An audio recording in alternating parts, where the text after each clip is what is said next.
before electricity, before painkillers, before grocery stores.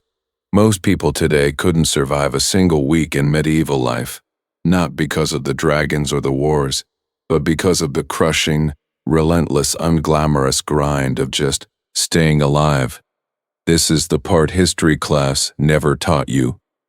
If you're new here, subscribe now. This channel exists to slow history down, go deep, and help you drift off knowing something real. Let's begin. There is a particular kind of darkness that only exists before electricity, not the comfortable darkness of a bedroom with blackout curtains and a phone charging on the nightstand. Not the manageable darkness of a power outage where you know the lights will return in an hour or two. This was a darkness so complete, so total that it pressed against the eyes like a physical weight. It had texture, it had sound, and every single morning without exception, the people of medieval Europe woke up inside it. There was no alarm clock. There didn't need to be.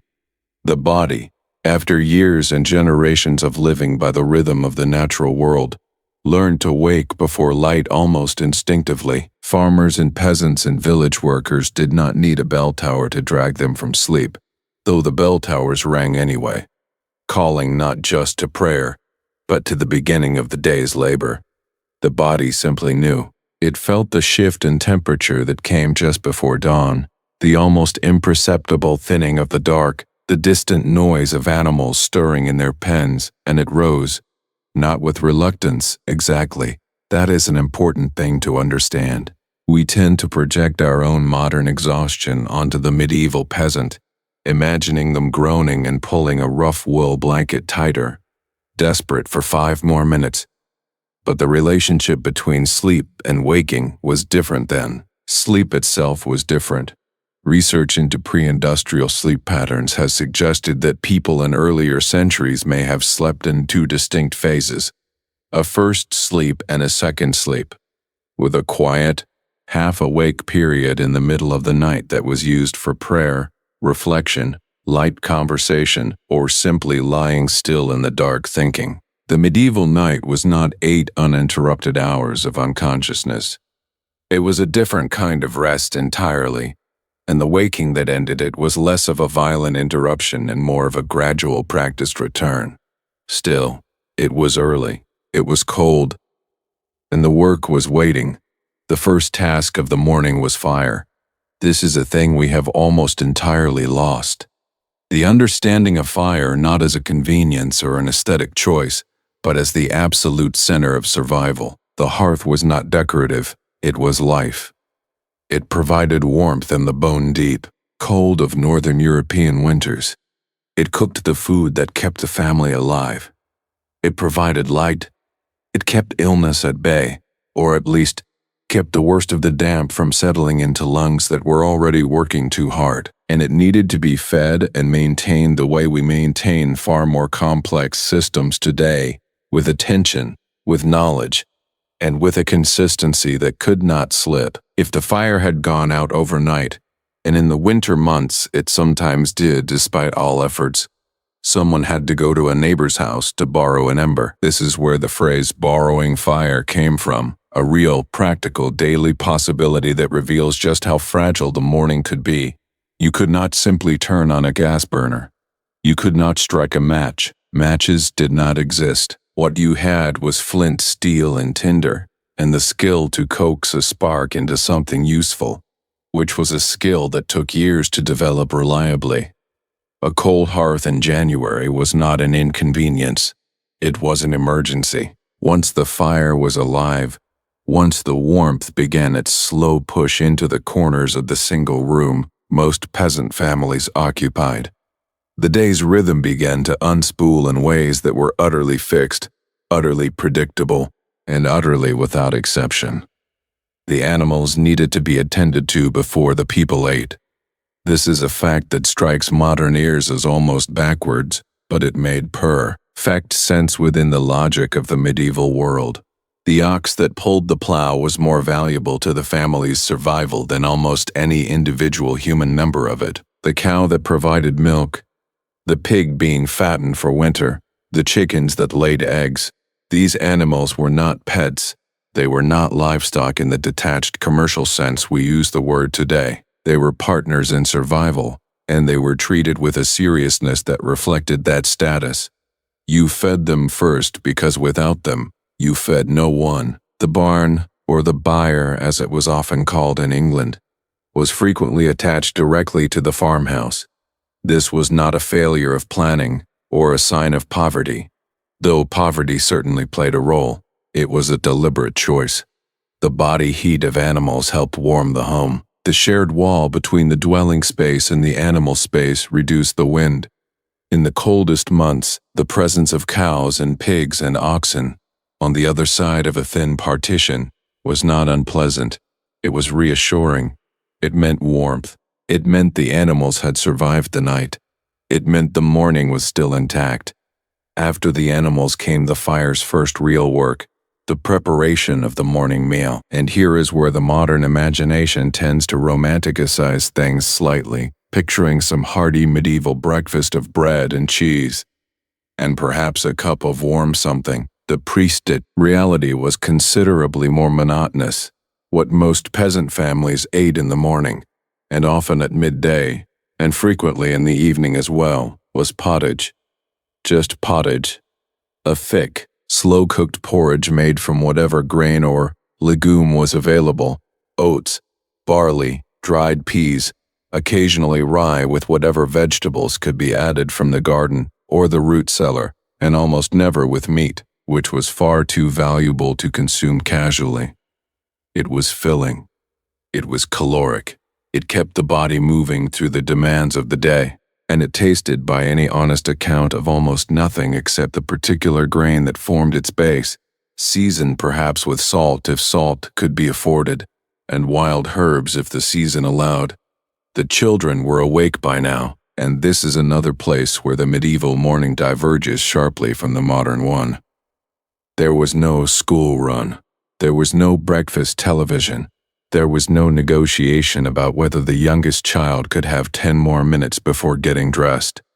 Children in medieval peasant households were workers, not in the grim, exploitative, coal mine sense that the Industrial Revolution would later produce, but in the organic, unremarkable sense that every member of a family unit contributed to that unit's survival according to their capacity. A child of 5 could scatter grain for chickens.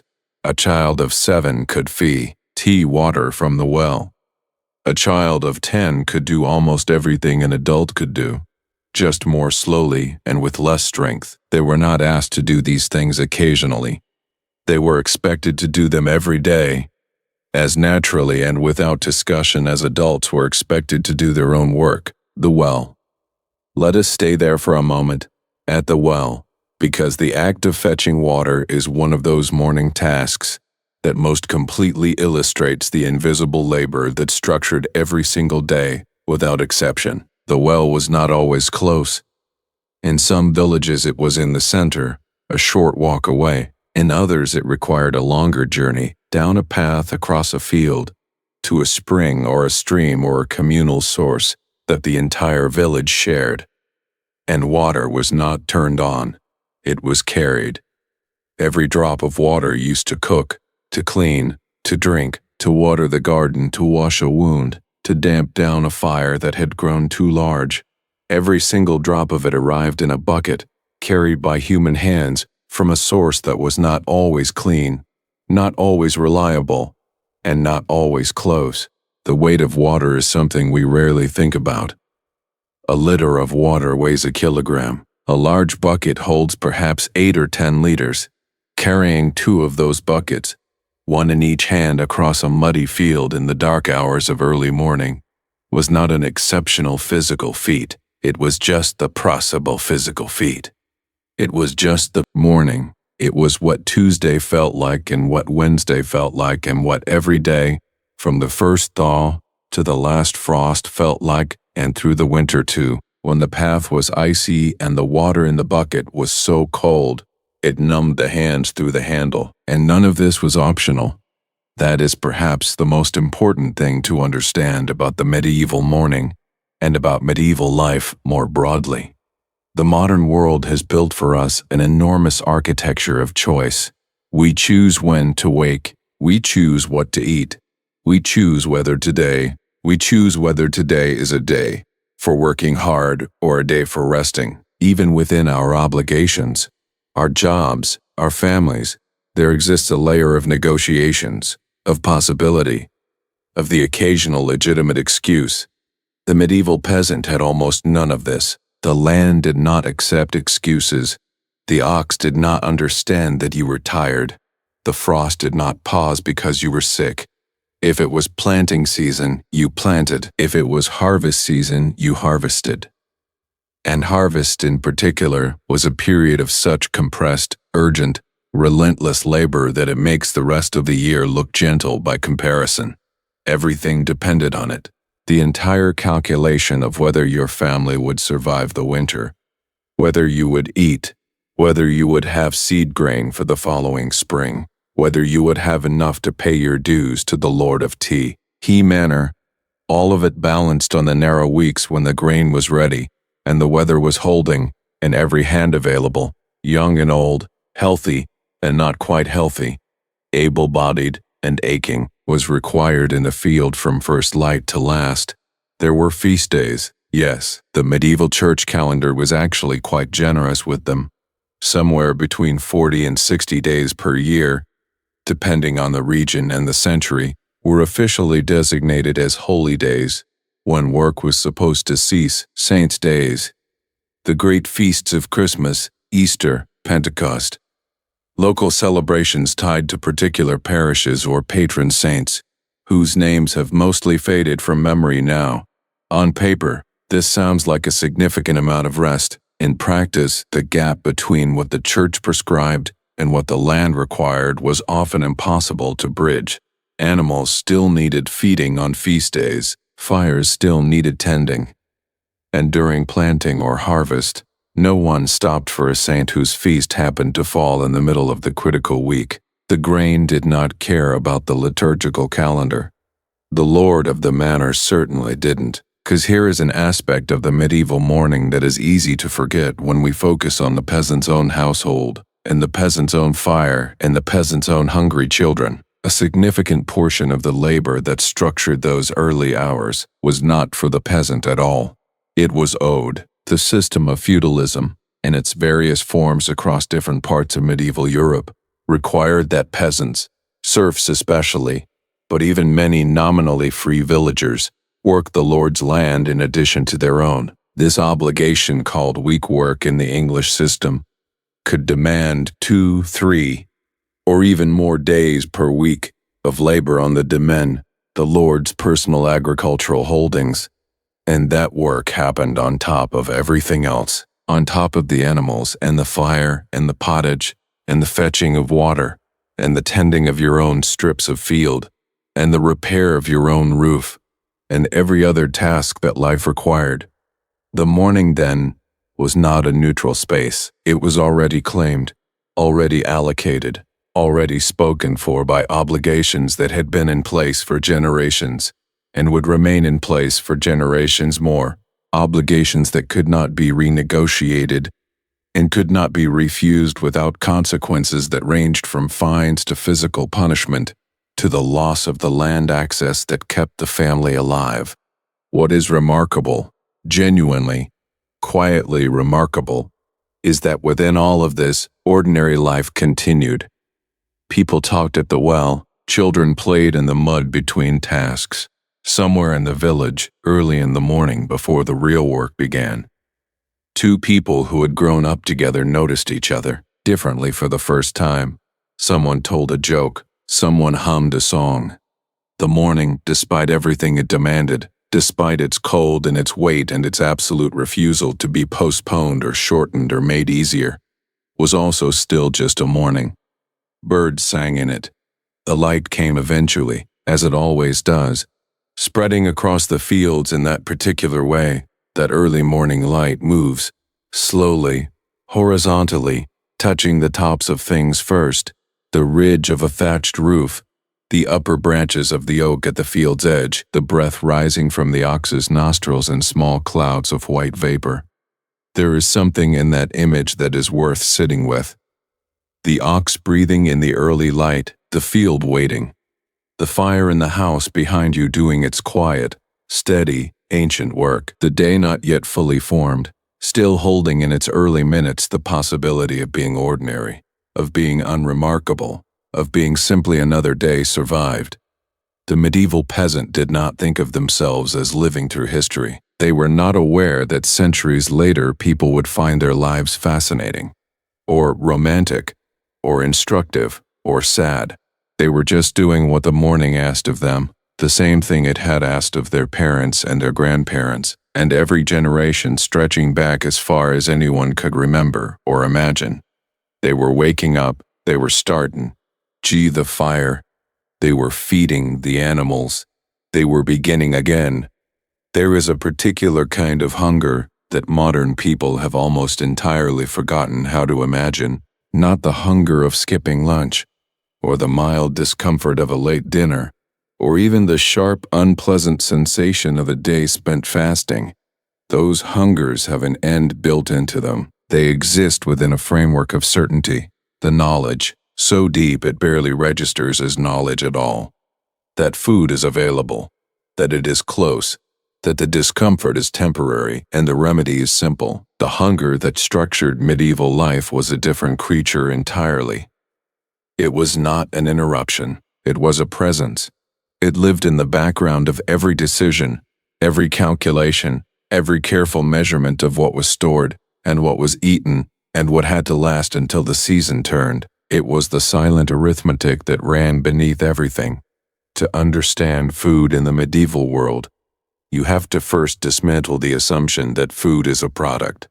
We are so accustomed to thinking of food as something manufactured, distributed, and purchased, that the alternative, food as something grown, tended, prayed over, and desperately protected, requires a genuine act of imagination. Every calorie that a medieval peasant consumed had a history. It had a specific field it came from, a specific season it was planted in, a specific series of days it depended on for rain and sun and the absence of frost at the wrong moment. There was no backup. There was no alternative supply chain.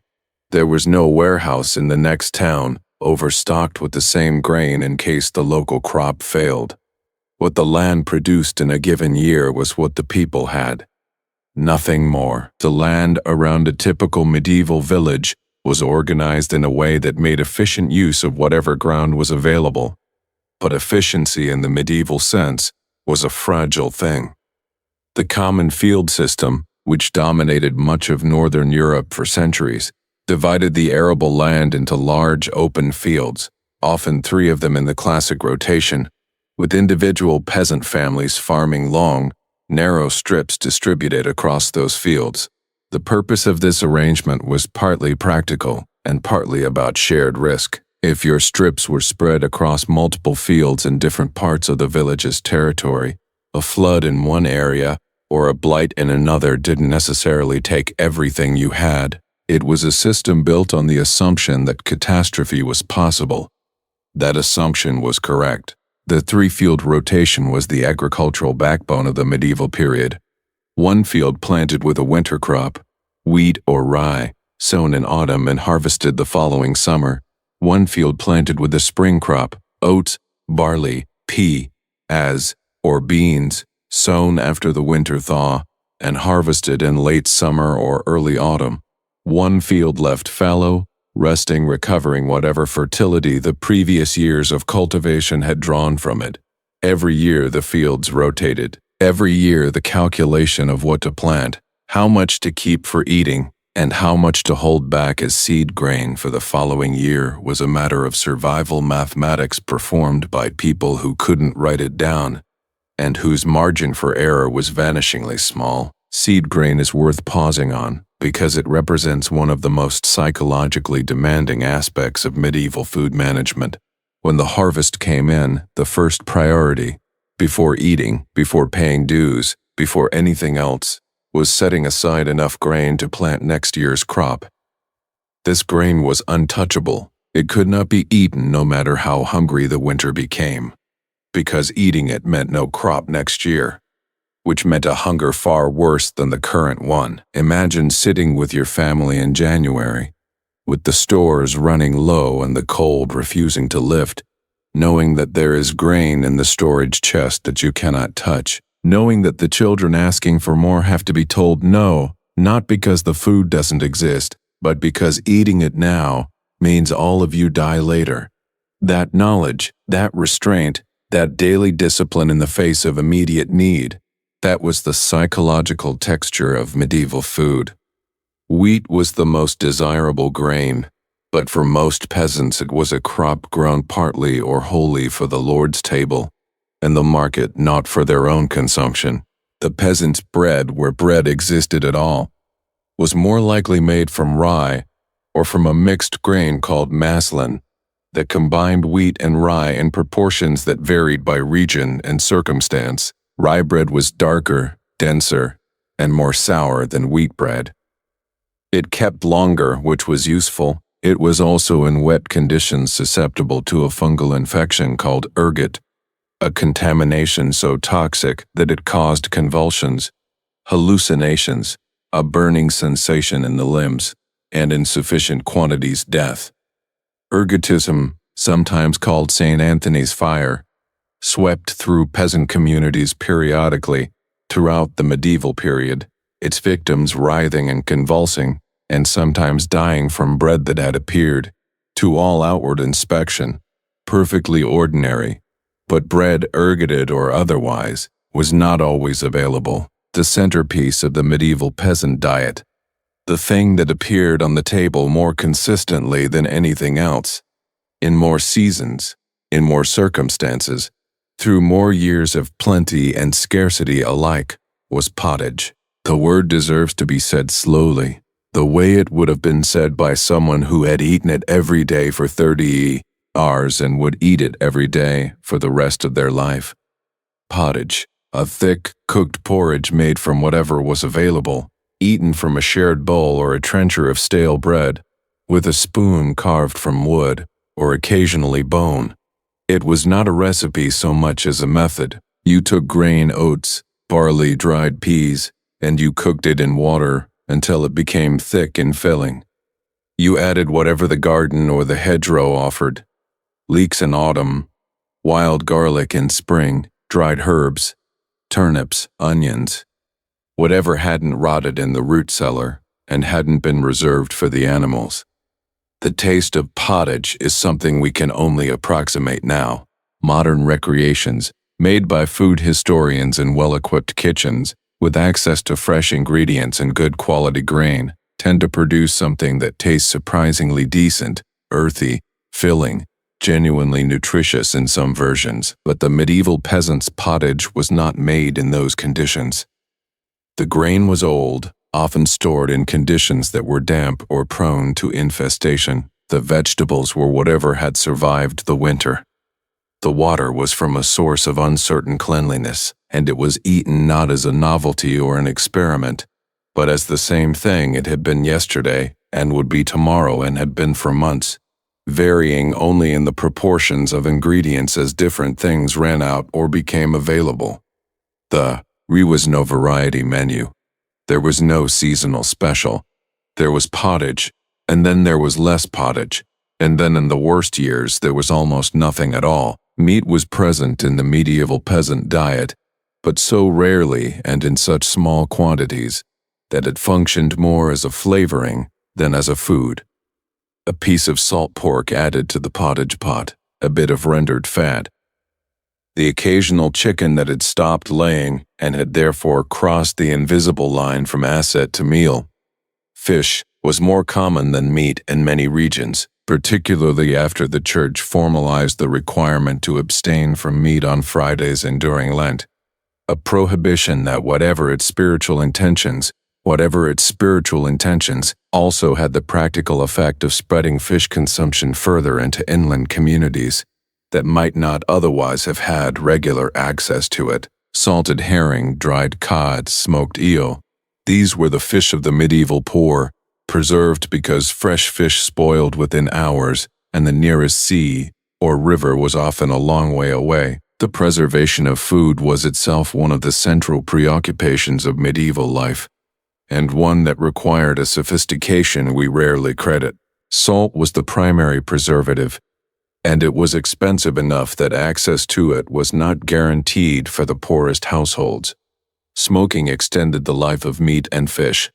Root vegetables could be buried or stored in cool, dark cellars through the winter months if the cellar stayed cold enough without freezing.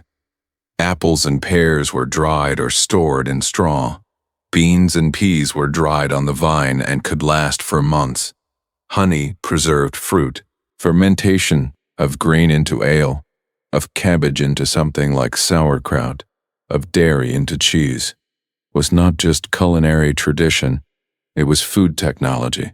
It was the medieval solution to the problem of time, to the fact that summer produced more than could be eaten immediately, and winter produced almost nothing at all. Cheese deserves particular mention here, because it represents one of the more reliable sources of protein and fat available to peasant families who kept cattle or sheep or goats, not the soft, fresh cheese of modern taste, but hard, long-aged cheese that could be stored for months, that grew sharper and more pungent as time passed, that was eaten in small quantities alongside bread or pottage, not for pleasure exactly, but for the caloric density it provided. Dairy more broadly, milk, butter, cheese, whey, formed a critical part of the peasant diet in regions where animals could be kept, and the loss of a milk cow to illness or accident was not merely an economic setback, it was a nutritional crisis.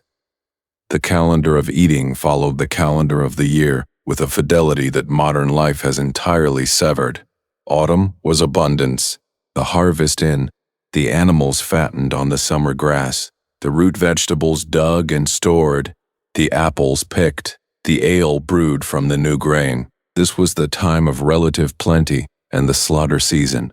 Martinmas around November 11th was its culmination. Animals that could not be fed through the winter were killed, their meat salted and smoked and distributed into the household stores. A family that went into winter well stocked with salt pork and dried beans and full barrels of ale and a good store of grain was a family that might, with careful management, make it to spring without serious privation.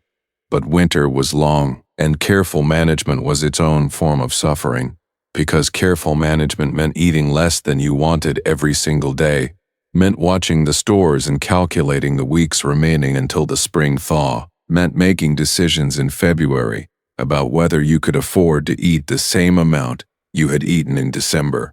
The hunger of late winter, the period that historians sometimes call the hunger gap, the weeks between when the stored food began to run out and when the first spring vegetables became available, was a recurring feature of medieval life so predictable that people planned around it, prayed about it, and occasionally died from it. When the harvest failed, truly failed, not merely came in smaller than hoped, but collapsed entirely due to drought or flood or early frost, or the devastating fungal disease that periodically blackened entire fields of standing grain. The consequences unfolded slowly and then all at once. First, the autumn slaughter was larger than usual, because the animals couldn't be fed and might as well be eaten now. This provided a brief, illusory sense of abundance that masked the deeper problem. Then the grain stores, which were already inadequate, began to run down faster as the family tried to supplement their diminished supplies with more bread than usual. By midwinter, the reality was unavoidable. By late winter, it was a physical presence in the body. The weakness, the difficulty concentrating, the children who cried less because they had learned that crying didn't produce food, the terrible stillness that malnutrition brings. Famine in the medieval world was not a distant abstraction. It was a periodic, documented, catastrophic reality that struck communities across Europe with a regularity that reveals how thin the margin always was. The Great Famine of 1315 to 1322 is the most thoroughly recorded of the medieval period, a multi-year collapse of harvests across northern Europe, caused by a prolonged period of cold, wet weather that modern historians have linked to a shift in the North Atlantic climate. It killed somewhere between 10 and 25% of T population in the worst affected regions. It lasted for years. And what makes it particularly instructive is not that it was exceptional, but that the agricultural system of medieval Europe was so precisely calibrated to normal conditions that even a moderate deviation from normal was enough to push millions of people past the point of survival. What people ate during famine is a record of desperation so thorough it reads almost like a list of last resorts in descending order.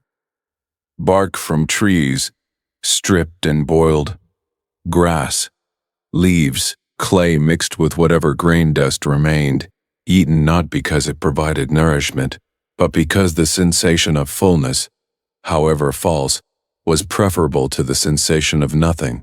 Animals that had died of disease, which under normal circumstances would have been considered too dangerous to eat and were sometimes too dangerous to eat even in famine. And at the furthest, most desperate extreme, there are records, scattered, contested, but not entirely dismissible, of acts that people committed out of a hunger so completed it had dissolved the normal boundaries of the thinkable. All of this, the pottage and the salt pork and the seed grain that could not be touched, and the hunger gap and the distant threat of famine, existed as the daily context within which medieval people understood the act of eating, not as pleasure, primarily, not as culture, though culture existed around food too, but as survival, as the central, organizing fact of life. The meal was not a break from the work. The meal was the reason for the work. Everything that happened in the fields, everything that happened in the fields, everything that happened in the storage cellars, and the smokehouse, and the dairy, everything that happened in the careful, anxious arithmetic of winter, all of it was aimed at the same single point. Enough, just enough, enough to last until spring, enough to plant again, enough to do this one more year. And in the years when enough was achieved, when the spring came and the stores had held, and the family was intact and the fields were being turned again for another season's planting, there was a feeling that is difficult to name precisely, not quite joy, not quite relief, something older and quieter than either of those, the feeling of having made it through, of the land offering itself again, of the whole enormous, fragile, beautiful gamble beginning once more. There is something almost unbearable about the simplicity of water. It has no color, no taste when it is clean, no smell when it is pure. It is the most basic requirement of the human body, more urgent than food, more fundamental than shelter, more immediately necessary than almost anything else a person could name. You can survive weeks without eating. You cannot survive days without drinking. The bod announces the need loudly, insistently, with a discomfort that builds quickly into something that feels like emergency. And yet for most of human history, and certainly for most people living through the medieval centuries, the act of satisfying that most basic need was threaded through with a danger so quiet and so constant that it had become, for the people living within it, simply the texture of ordinary life. They did not know, in the way that we know, why water made people sick.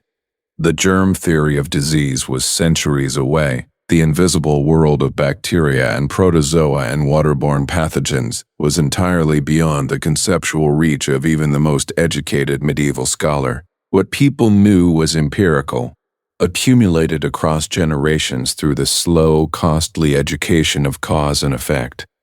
They knew that certain sources were safer than others. They knew that water from a spring higher up the hillside was better than water taken from a stream that ran through the village. They knew that water near the tannery was to be avoided, and water downstream of the mill pond was suspect, and water from the well that sat too close to the churchyard, where bodies had been buried for 200 years, leaching slowly into the earth, was not trusted by anyone with a choice. They knew these things not because they understood contamination in any scientific sense, because the people who had ignored these things had gotten sick and sometimes died, and that knowledge had been passed down. But knowledge of what to avoid did not mean access to what was safe. The medieval village was not equipped with infrastructure for clean water in any meaningful sense. There were wells dug by hand into the earth until they reached the water table, lined with stone or wood to prevent collapse, covered sometimes with a wooden lid to keep debris and animals out. In towns and cities there were public conduits, channels or pipes, often made of hollowed elm logs, joined end to end, that carried water from a spring or river source into a central location where residents could collect it. These were genuine civic achievements, and the larger medieval cities invested real resources in maintaining them. But the distance between the supply point and the household was always bridged by the same technology: the bucket, the pitcher, the carrying of water by hand. And at any point along that journey, from source to vessel to lip, contamination was possible. A dirty bucket, a cracked pipe allowing soil infiltration, a drought that lowered the water table until the well was pulling from a layer compromised by what lay above it. Rivers were worse. The medieval relationship with rivers was one of the great contradictions of the period. They were the highways of commerce, the power sources for mills, the fishing grounds that supplemented meager diets, the laundry facilities for every household within reach, and simultaneously the recipients of everything that a community produced as waste: human waste, animal waste, the effluent from slaughterhouses and tanneries and dye works, and all the other trades that made medieval town life possible. All of it went, eventually, into the water. The Thames in medieval London was not a river so much as a slow-moving record of everything the city discarded. The Seine in Paris, the Arno in Florence, the waterways that ran through every trading town in Europe were thick with the biological consequences of dense human settlement, and people drew drinking water from them, and bathed in them, and let their children play in them, because the alternative was nothing, and so they drank ale. This is one of those historical facts that sounds, to modern ears, like a colorful detail, something to mention at a dinner party, a fun piece of trivia about how everyone in the Middle Ages was slightly drunk all the time. The reality was considerably less festive. Ale was not primarily a recreational substance in the medieval world. It was a survival technology. It was what you drank instead of water.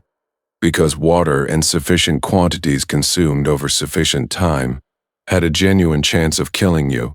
The fermentation process, the conversion of grain sugars into alcohol by yeast, produced an environment inhospitable to many of the pathogens that thrived in untreated water. The ale was not sterile, exactly, and it was not reliably safe, in the way that treated water is safe today. But it was safer, miserably, meaningfully, life-extendingly safer than drinking directly from the sources available. Medieval ale was not the strong, hop-heavy, carefully crafted beer of the modern craft brewery. It was weak by almost any contemporary standard, with an alcohol content of roughly 1 to 3% in its everyday form. What was sometimes called small ale or table ale, the ale drunk daily by everyone, including children. Strong ale existed, and was valued, and was consumed at feast times and celebrations, and by those who could afford it or brew it.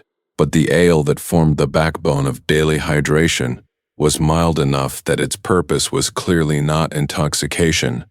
It was hydration. It was the morning drink, and the midday drink, and the evening drink, consumed in quantities that would seem alarming only if you forgot what it was replacing.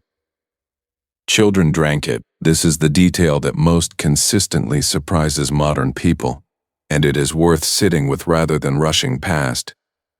Children in medieval households drank ale from an early age, not because their parents were negligent or indifferent to their well-being, but for the precise opposite reason. A parent who understood, even without the vocabulary of germ theory, that the water from the village stream made children sick, and who had access to ale that was mild enough to drink freely without causing obvious harm, would give their child ale not out of carelessness, out of love, out of the accumulated wisdom of watching what happened to children who drank the water, and children who did not. The choice was not between clean water and ale. It was between ale and something that had a genuine chance of giving your child dysentery. Dysentery. The word appears so frequently in the historical record of the medieval period that it becomes almost background noise, a constant low-level hum of intestinal illness running beneath the surface of every account of army campaigns, monastic communities, urban populations, and rural villages alike. Caused by several different pathogens, most of them transmitted through contaminated water or food, dysentery produced a cycle of diarrhea and vomiting that dehydrated its victims rapidly and killed them, particularly the very young and the very old, with a speed that often outpaced any available treatment. It was common enough that most people who survived to adulthood had experienced it multiple times, common enough that it was not generally considered a remarkable illness, but simply, the things that happened, one of the ways that the body suffered and occasionally succumbed. Typhoid fever was waterborne, cholera, which would later define the catastrophic failure of industrial city water systems, had precursors in medieval water sources even if its full epidemic form waited for later centuries in denser populations. Giardia and Cryptosporidium, protozoan parasites that contaminate water through fecal matter and cause persistent intestinal illness, were endemic in water sources that shared geography with human and animal waste. Hepatitis A moved through contaminated water silently, producing its jaundice and liver damage in populations that had no understanding of viral transmission and no treatment beyond rest and prayer. The waterborne disease burden of the medieval period was not a series of dramatic epidemic events. It was a constant, grinding, low-level culling of the vulnerable, a permanent background mortality that historians can trace in the records of childhood death rates and chronic illness without always being able to name the specific pathogen responsible. The brewing of ale was therefore not just a domestic skill, but a public health intervention, practiced so universally and for so long that its original rationale had been partly absorbed into culture and partly forgotten in the same way that any sufficiently old and universal practice become, since invisible. Ale was brewed at home by women, the alewife, the brewster, figures who appear throughout medieval social history as central economic actors in their communities, selling surplus ale to neighbors, operating informal alehouses, providing a service that was as essential to community survival as the blacksmith or the miller. The ale they produced required grain, which was expensive and carefully managed. It required fuel for the brewing fire. It required knowledge of the process, when to add the grain, how long to let it ferment, how to tell when it had turned and was no longer safe to drink. This knowledge was passed from mother to daughter, refined through practice, and taken seriously as a genuine craft. Water was not drunk raw by everyone in all circumstances. That would be an overstatement. Spring water that was known to be clean was drunk directly, particularly in rural areas distant from the contaminating effects of settlement. Water was used in cooking, where the boiling process provided some protection against pathogens, even if no one understood why.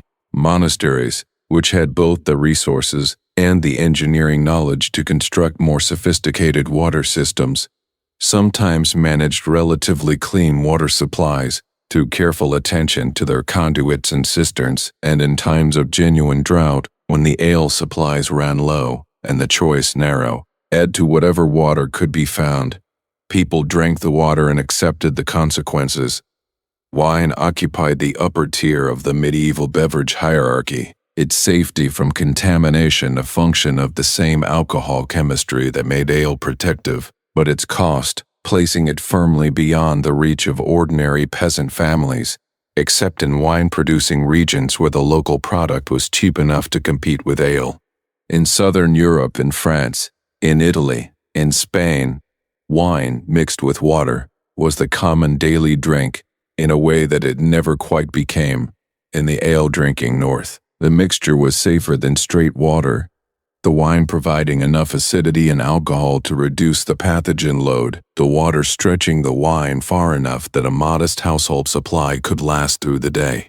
It was practical dilution, and it was culturally so embedded in the daily rhythms of Southern European life that its origin in disease prevention had long since been overlaid with layers of religious symbolism, social ritual, and simple habit. Water's dangers were not limited to what lived in it. The act of obtaining water introduced physical risks that are easy to underestimate. Wells were deep, often inadequately covered, and the mechanism for raising a bucket, a rope, a wooden windlass, was subject to failure. Children fell into wells. Adults fell into wells. Adults fell into wells. The record of coroner's inquiries from medieval England, which survive in sufficient numbers to allow statistical analysis, shows drowning in wells and ponds and streams as a distressingly regular cause of accidental death, particularly among young children who were sent to fetch water and encountered the water's edge without adequate supervision. The daily task of water collection, performed by the youngest and least physically capable members of households as a matter of routine, carried with it a physical danger that operated entirely separately from the biological one. In winter, water sources froze. This seems obvious, stated plainly. But the practical implications were considerable. A well that froze required the ice to be broken each morning before water could be drawn, an additional labor in a season already dense with the work of survival. Streams that froze solid required finding another source or melting snow, which was possible but slow and fuel-intensive, requiring the fire that was already precious to do the additional work of converting ice to drinkable liquid. Rivers that froze were crossable, which was useful for transport, but the ice was not uniformly safe, and the record of people falling through river ice in winter is another regular feature of medieval accident record. Water, in its solid form, was a different kind of hazard, no longer a biological threat but a physical one, a surface that invited trust and occasionally betrayed it. The body's relationship with thirst in the medieval world was managed rather than fully satisfied. This is a subtle distinction, but an important one. Modern nutritional guidance suggests that adequate hydration requires something in the range of 2 liters of fluid per day, and that chronic mild dehydration, the state of consuming slightly less than the body needs over extended time, produces measurable effects on cognition, physical endurance, kidney function, and general health. The medieval peasant doing heavy agricultural labor in summer heat was losing fluid through sweat at rates that small beer alone may not have fully replaced. The child doing the daily work of the household was not calculating their fluid intake. The old woman in the corner of the house, who drank less than she perhaps should have because getting up to fetch the ale required effort her joints resisted, was chronically, quietly, mildly dehydrated in ways that nobody recognized as a medical condition because the concept didn't exist. Thirst as a slow danger operated on a longer time scale than acute waterborne illness. It didn't produce dramatic symptoms. It didn't announce itself with fever or vomiting. It worked gradually, making the already difficult work of medieval life a little harder, making the mind a little slower, making the body a little less resilient than it might have been. It compounded everything else. The person weakened by mild dehydration was less able to fight off the respiratory illness, making its way through the village. The laborer who didn't drink enough on a hot August day during harvest arrived at the evening meal already depleted in ways that sleep only partially repaired. The cumulative effect across a lifetime lived in a landscape where the simplest biological need was never quite straightforwardly met, was a body working harder than it needed to, and wearing out sooner than it should have. All of this, the contaminated wells, the dangerous rivers, the small beer drunk by children in the cradle, the frozen water sources and the physical risks of the daily collection, and the quiet arithmetic of chronic dehydration. All of it existed as the invisible infrastructure of medieval life. Not dramatic, not the stuff of chronicle or heroic narrative, just the daily negotiation with a fundamental need that was never, in any ordinary peasant life, entirely resolved. Water was everywhere, and clean water was nowhere, and the distance between those two facts was managed with the technology available, and the knowledge accumulated, and the habits passed down through generations of people who had learned, slowly and expensively and without the vocabulary to explain why, that the water would kill you if you, 1. They let it as little as they could. They brewed their ale and carried their buckets and listened to what their mothers had told them about which sources to avoid. They managed, and on most days and most seasons, that management was enough. The body made it to morning again. The children were still breathing. The well, today, was safe enough. It was always just safe enough. And nobody, in a life structured around just enough of everything, asked for more than that. There is a kind of cold that modern life has made almost entirely theoretical. We know it exists. We have felt edges of it. The walk from a warm car to a warm building on a January morning, the moment before the heating kicks in on a particularly bitter night, the unpleasant surprise of a cold bathroom floor underfoot at 3 a.m.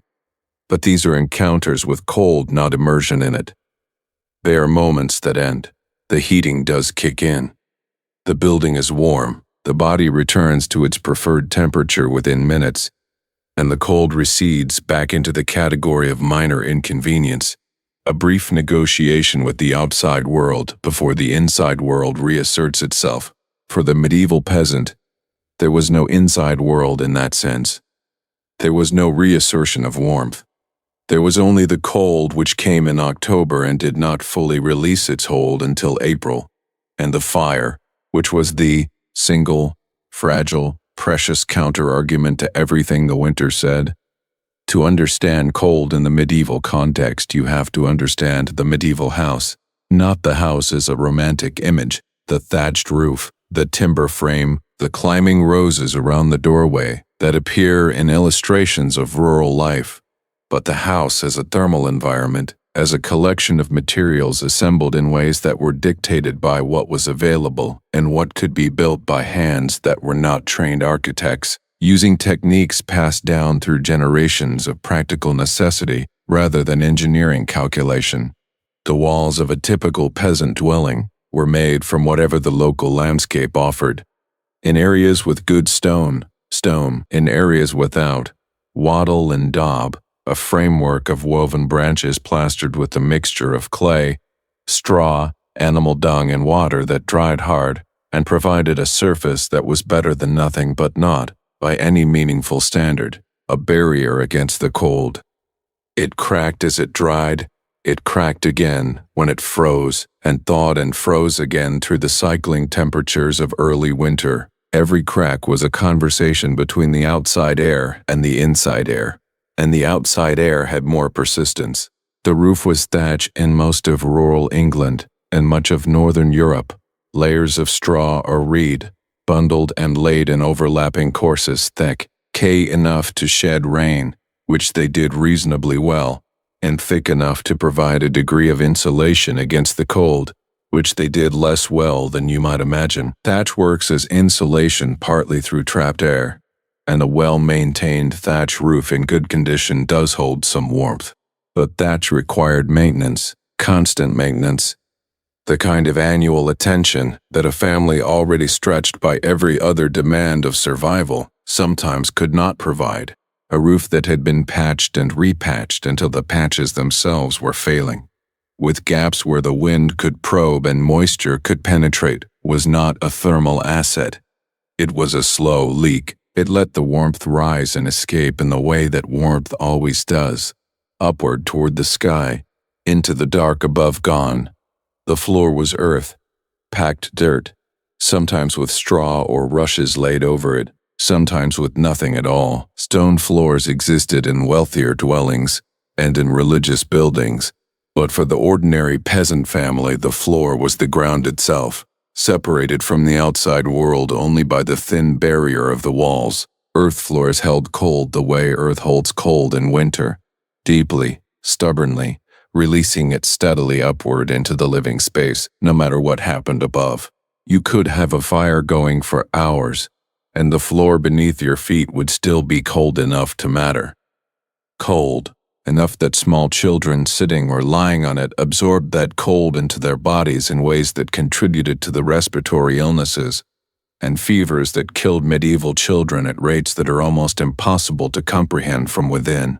The warmth of the present, windows, where they existed, were small. This was not an aesthetic choice, but a thermal one. Every opening in a wall was an opportunity for the cold to enter and the warmth to leave, and the balance between light and warmth was always resolved in favor of warmth. The window openings in poorer dwellings were covered with wooden shutters that could be closed against the worst weather, or with oiled animal membranes stretched over the frame, translucent but not transparent, admitting a dim, diffused light while providing some minimal barrier against the wind. Glass existed in the medieval period, but it was expensive enough that its presence in an ordinary peasant home was essentially unimaginable. The church had glass. The Lord's manor had glass. The peasant had the shutter, and the membrane, and the gap around.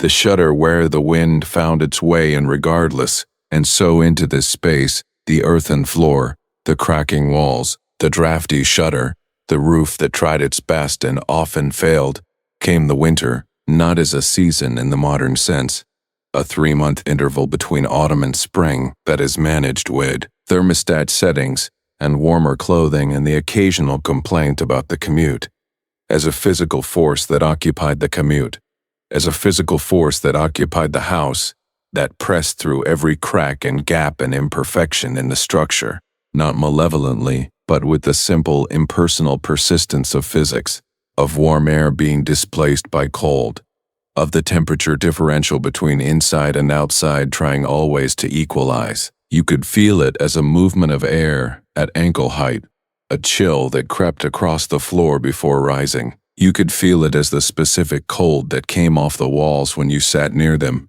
a radiative cold that worked against your back, even if the fire was warm on your face. You could feel it in the morning, when the fire had burned low overnight, and the room had given back to the cold everything the fire had put into it during the previous day.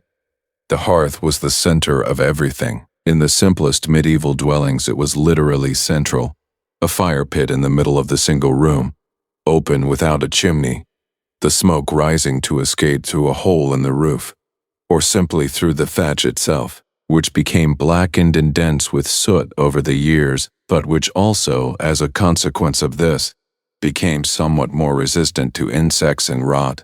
The central hearth arrangement looks primitive to modern eyes, and by modern standards it was, but it had a logic, a centra. Live fire radiates heat in all directions, providing the maximum warmth to the maximum number of people arranged around it. A fire against a wall, which became more common as chimney technology developed through the medieval period, pushed heat outward in only one direction and lost a significant portion of it up the flue. The central hearth was inefficient in terms of fuel consumption, and it filled the room with smoke that damaged lungs over years and decades of exposure. But it was warm, more evenly warm than the alternatives, and warmth was the priority. Fuel for the fire was not a given. Wood was the primary fuel in forested areas, but forests were not the limitless free resource they appear in retrospect. Woodland in medieval Europe was carefully managed, divided into plots that were coppiced on rotation, the rights to cut wood in particular areas assigned and regulated and fought over with the same seriousness that agricultural land rights were fought over. A peasant family's access to fuel wood was governed by the customs of the manor, the right to gather deadfall perhaps, or to cut a specified quantity of wood from a designated area, rights that could be curtailed or disputed, and that were never quite enough in a hard winter when the fire needed to burn longer and hotter than the allocation assumed. In areas without good woodland, peat was cut and dried in summer and burr, ned through winter, producing a slow, dense, smoky heat that was warmer than nothing but far from the fierce, clean burn of good hardwood. In coastal areas and on some islands, dried animal dung was fuel. Whatever would burn, burned, because the alternative to fuel was the cold without the fire, which was simply not survivable in the depths of a northern European winter. The management of the fire was a skill and a responsibility that never entirely rested. Someone had to bank the fire at night, to arrange the embers carefully beneath a covering of ash that would keep them alive through the hours when no one was adding fuel, so that in the morning there was still a living coal from which the day's fire could be rebuilt without the ordeal of striking sparks from scratch. Someone had to get up in the night if the fire was going wrong, if the smoke was behaving badly, or the embers looked too low. The fire was not a convenience that could be switched off and on. It was a living thing that required tending, and the consequences of failing to tend it ranged from a cold, dark, miserable morning to genuine crisis if the embers died, and no neighbor was close enough to borrow from. The bodies of the people sleeping around that fire were their own thermal resources. Medieval families slept together. This is documented, unremarkable, and entirely rational. Body heat is significant, and it is free, and in a cold room the difference between sleeping alone and sleeping with 2 or 3 other warm bodies in close proximity is the difference between manageable cold and cold that does not let you sleep, that wakes you shivering in the hours before dawn, when the fire is lowest and the room temperature has dropped to something approaching the outside air. Husband and wife, children, sometimes elderly parents, sometimes the servant if the household had one, sometimes even animals in the coldest weather.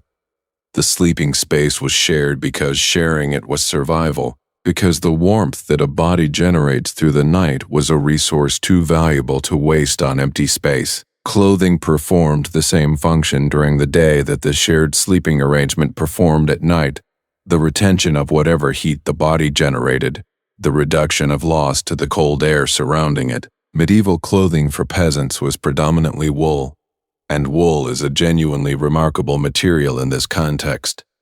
It insulates when wet in a way that many modern synthetic materials do not, retaining a significant portion of its warming capacity, even when soaked through, relevant in a world where outdoor work continued in rain, where waterproofing was primitive, where getting wet was an ordinary daily possibility, rather than something to be avoided.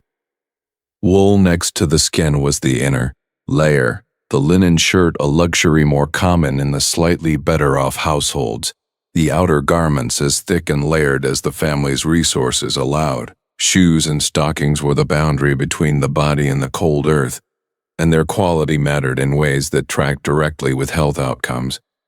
Wet feet in cold weather were not just uncomfortable. They were the gateway to the chilblains, the swelling and inflammation of tissue that came from the repeated cycles of getting cold, getting wet, and then warming up again, that characterized winter life in leaky footwear. Chilblains were painful and persistent, producing the itching, burning sensation in fingers and toes and ears that anyone who has experienced them will recognize as something more than a minor discomfort. They were so common in medieval populations that they appear in medical texts, not as conditions requiring special treatment, but as standard features of the winter experience, to be managed rather than cured, accepted as part of what winter was. Damp was the cold's collaborator. A cold that is dry is one thing, sharp, clear, the kind of cold that can almost be braced against.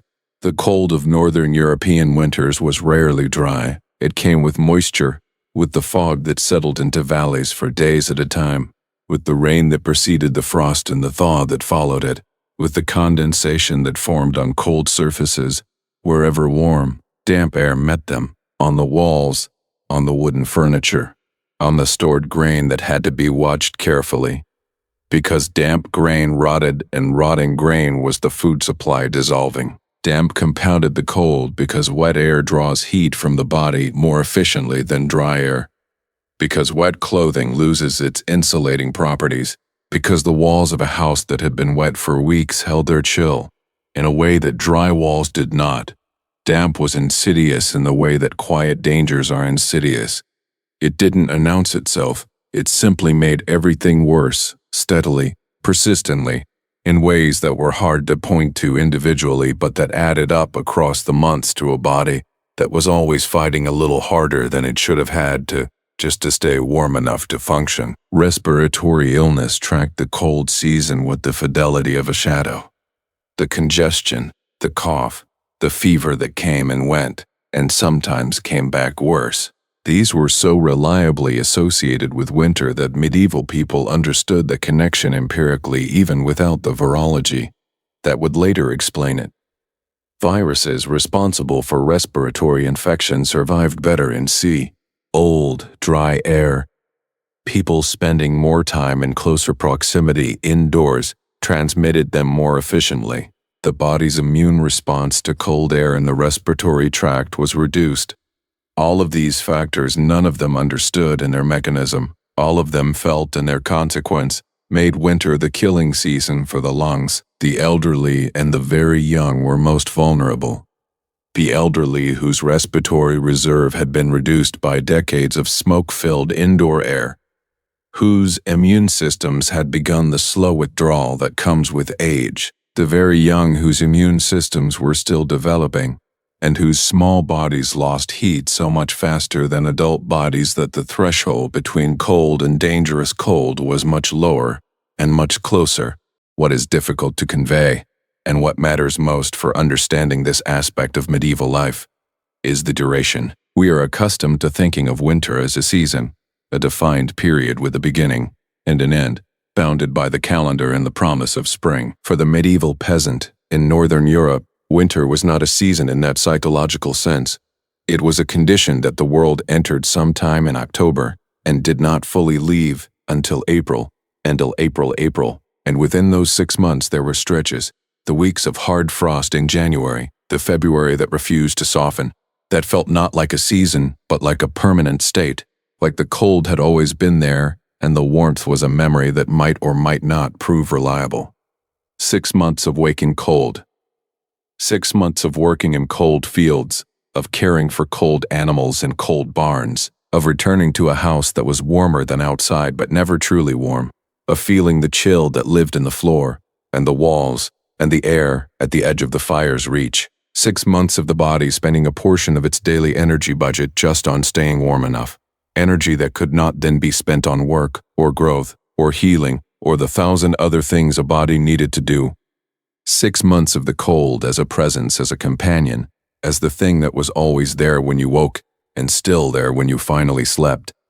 And then, one morning sometime in April, the light was different. The air had something in it that was not cold, exactly, but was not cold in the way that yesterday had been cold. The ground was softer underfoot. Something was happening in the earth below the frost line. Some slow reorientation of the whole world back toward the warmth that made everything possible. The fire was still burning. It would burn for weeks yet, but the cold had loosened its grip by 1 degree, and then another, and another, and another after that, and the body, which had been holding itself against the winter for 6 months, braced and careful and spending itself on the work of simply not freezing, felt the loosening like a kind of permission, like being allowed finally to put something down that had been very heavy, like the world deciding, once again, to be livable. There is a particular quality of pain that belongs to teeth.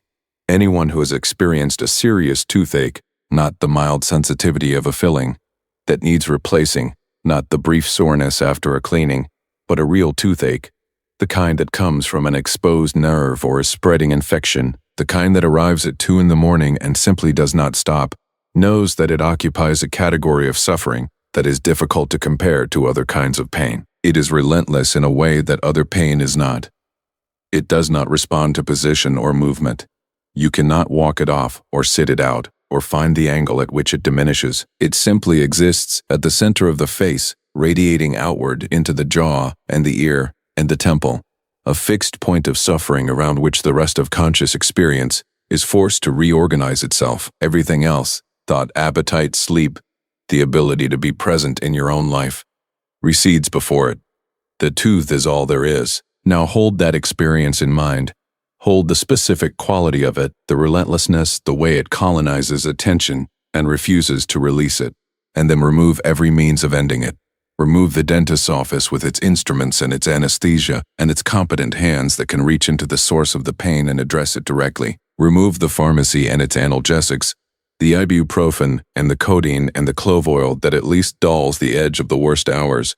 Remove the emergency appointment, the weekend clinic, the ability to make a phone call and be seen within 24 hours by someone who can fix it. Remove all of that and place yourself instead in a medieval village in January with a tooth that has been hurting for 3 weeks and is getting worse, with nothing available to address it except prayer, herbal preparations of limited effectiveness, and the distant possibility of finding someone willing to pull it with instruments that were crude and a technique that was brutal and no anesthetic whatsoever. This was not an uncommon situation. It was, in fact, one of the most ordinary forms of suffering in the medieval world. So ordinary, so universal. So ordinary, so universal, so reliably present in almost every adult life beyond a certain age that it had been absorbed into the background texture of existence, in the same way that cold and hunger and exhaustion had been absorbed. It was expected, it was endured, and it killed people, quietly and regularly, through mechanisms that would not be fully understood for centuries. To understand why medieval teeth were so consistently, comprehensively damaged, you have to understand the medieval mouth as an environment. The human tooth is a remarkable structure, layered, engineered by evolution over millions of years to handle the mechanical demands of eating, coated on its outer surface with enamel that is the hardest substance the human body produces. But enamel, for all its hardness, has a weakness. It dissolves in acid. Specifically, it dissolves in the acids produced by the bacteria that live in the mouth, bacteria that consume sugar and carbohydrate residue on the tooth surface and excrete acidic waste products as a byproduct of their metabolism. This process, dental caries, is the mechanism of tooth decay, and it is ancient. It did not begin in the medieval period, but the medieval diet with its heavy reliance on carbohydrates, the bread, the pottage, the ale, provided the bacteria on medieval teeth with exactly the substrate they needed to do their worst. Ground grain was particularly damaging because the milling process of the period left particles of grit and stone in the flour that abraded the enamel, even as the carbohydrates fed the bacteria that dissolved it. The medieval diet did have one accidental protective factor, which is worth acknowledging. Refined sugar was rare and extraordinarily expensive in Northern Europe for most of the medieval period, available only to the wealthy as an imported luxury from the Arab world, or, later, from early sugar production in Cyprus and Sicily. The devastating dental consequences of high sugar consumption, the accelerated caries, the rapid decay that modern dentists associate with diets heavy in processed sugar, were therefore primarily a problem for the rich rather than the poor, a paradox that archaeological examination of medieval skeletal remains has confirmed with some consistency. The teeth of wealthy medieval individuals, particularly from the later medieval period when sugar became more available to the prosperous classes, often show more severe caries than the teeth of peasants whose diet, though rough and abrasive, was not sweetened. The coarse bread and unsweetened pottage of the peasant was destructive in its own ways, but it did not feed decay with quite the same enthusiasm as a diet that included sugar. This did not mean that peasant teeth were healthy. They were not. The archaeological record is unambiguous on this point. Examination of medieval skeletal remains from across Europe reveals populations in which significant dental disease was essentially universal in adults. Caries, periodontal disease, abscesses, tooth loss, these appear in skeleton after skeleton with a consistency that speaks not to individual misfortune, but to the baseline condition of the medieval mouth. By middle age, the average person in a medieval community had lost multiple teeth to extraction or decay, had significant wear on the remaining teeth from years of grinding coarse bread, and had in all likelihood experienced at least one episode of dental abscess, serious enough to leave traces in the jawbone itself, the characteristic pitting and erosion. that forensic anthropologists identify as the signature of chronic dental infection and skeletal remains. Dental hygiene existed in the medieval period, but in forms so different from the modern practice that the word hygiene risks implying more effectiveness than was actually present. Tooth cleaning was recommended in medical and household texts of the period, typically through the use of rough claws or small twigs with frayed ends that could be rubbed against the tooth surface, precursors of the toothbrush in concept if not in engineering. Various preparations were recommended for cleaning the teeth and freshening the breath: powdered herbs, salt, chalk, burned rosemary, mint leaves. These preparations addressed the symptom, the smell, the visible deposits on the teeth, more effectively than the underlying cause, and none of them came close to the mechanical cleaning that a modern toothbrush with proper technique provides. Plaque, the sticky bacterial film that builds on tooth surfaces and is the proximate cause of both caries and gum disease, was removed imperfectly at best by the tools and methods available. It accumulated, it hardened into tartar. It extended below the gum line, where no twig or cloth could reach it, and the bacteria within it continued their slow acid work on the enamel beneath. When the decay reached the pulp, the living tissue at the center of the tooth containing the blood vessels and nerves, the toothache, began in earnest. This is the moment that medieval people dreaded, and medieval medical texts discussed at considerable length, because it was common enough to require a literature of response and painful enough to demand one. The pulpal exposure produced the particular unforgettable pain of a live nerve under direct assault, and it did not resolve on its own. Without treatment, it progressed. The pulp tissue died, but the bacterial infection that had caused the death did not simply stop at the tooth's root. It followed the path of least resistance into the surrounding tissue, into the periodontal ligament, into the jawbone itself, through the bone in a process called osteomyelitis, that could spread with a speed and destructiveness that seems almost aggressive for something occurring at the microscopic level. An abscess formed, the body's attempt to wall off the infection, a pocket of pus accumulating at the tooth's root or in the surrounding tissue. Dental abscesses in the medieval context were not just painful, they were dangerous in ways that the people experiencing them could feel but not fully explain. A facial swelling that spread from the jaw toward the throat could compromise the airway. An infection that tracked along the fascial planes of the neck could descend into the chest. Ludwig's angina, a rapidly spreading infection of the floor of the mouth and neck, killed people in the medieval period, as it occasionally kills people today when it goes untreated, through airway obstruction, through sepsis, through the simple mechanical fact of infection occupying spaces that the body cannot function without.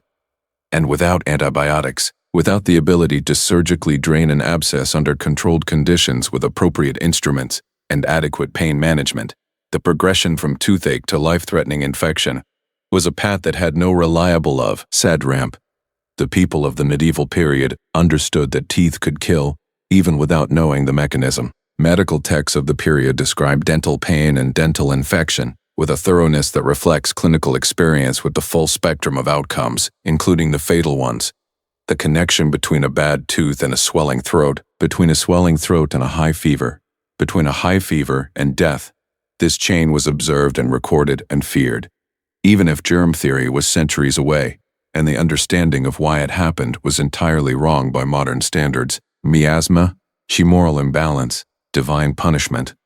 These were the exclamatory frameworks available, and they were wrong, but the phenomenological observation that severe dental infection could progress to death was correct, and it was taken seriously. Treatment in the medieval world meant primarily one thing: extraction. The removal of the offending tooth was understood as the definitive solution to dental pain, and this understanding was not wrong. Pulling the tooth did eliminate the source of the nerve pain, and if done at the right stage of infection, before the bacteria had spread substantially beyond the tooth itself, it could and did resolve the immediate crisis. The problem was everything surrounding the act itself. Medieval tooth extraction was performed without anesthetic. It was performed with instruments, forceps, elevators, pelicans, as the later medieval extraction instruments were called, that were crude by modern standards and required significant force to work, force applied to a tooth that was already the center of a pain experience so severe that the patient could barely function. The extraction involved gripping the tooth and working it out of its socket through a combination of rotation and pulling. which broke the periodontal ligament that held it in place, which broke the bone of the socket in cases where the root was curved or the tooth fragile, which sometimes shattered the tooth and left root fragments behind that then became their own source of infection. The pain of medieval tooth extraction was, by every account that survives, extraordinary. Patients were held down. Patients fainted. Patients screamed. Various preparations were offered to reduce the agony. Wine administered in quantity beforehand.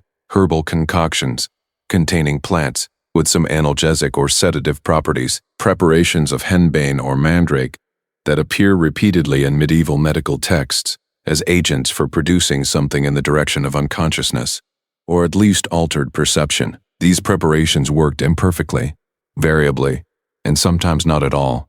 The dosing was imprecise, the quality of the herbal material inconsistent, the difference between a dose that sedated and a dose that poisoned uncomfortably narrow. A patient who had consumed enough henbane to genuinely reduce their awareness of the pain was a patient who had consumed a significant quantity of a toxic substance, and the management of that situation added its own complications to what was already a brutal procedure.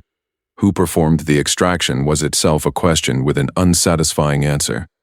The ideal of the trained physician, the university-educated doctor of medicine who had read Galen and Avicenna and could bring learned authority to the treatment of dental pain, was real but largely inaccessible to the peasant in a village somewhere in the English Midlands or the Rhineland or the Loire Valley. University-trained physicians were expensive urban and focused primarily on internal medicine rather than the manual work of tooth pulling, which occupied a lower position in the hierarchy of medical practice. The actual pulling of teeth fell more often to Reber surgeons, practitioners who combined haircutting and shaving with a range of minor surgical procedures, whose training was apprenticeship-based rather than academic, and whose competence varied enormously. It fell to traveling tooth drawers who appeared at markets and fairs, setting up their equipment in public and pulling teeth for a fee in front of whatever crowd had gathered. Their speed and their showmanship as much a part of the transaction as their technical skill. It fell, in the absence of anyone better, to whoever in the community had the strength and the willingness, the blacksmith, the farmer with steady hands, the village elder who had done it before and could do it again, before the point of extraction, while the pain was still in its earlier stages or had not yet reached the level that made extraction unavoidable. People tried everything. The herbal tradition of the medieval period is extensive and not entirely without merit. Cloves, which contain eugenol, a genuine topical analgesic, were used in dental preparations with some real effect. Oil of cloves is still used in dentistry today in a different form. Plantain leaves were applied to the gum. Pepper and ginger, whose heat could temporarily overwhelm the sensation of the dental pain, or at least provide a competing stimulus.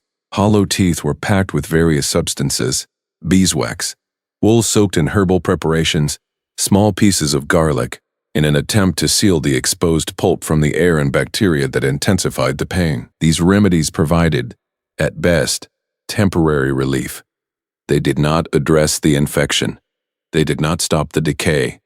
They were the management of suffering that could not be cured, the attempt to make bearable what could not be made better. Prayer was offered. Saints were petitioned.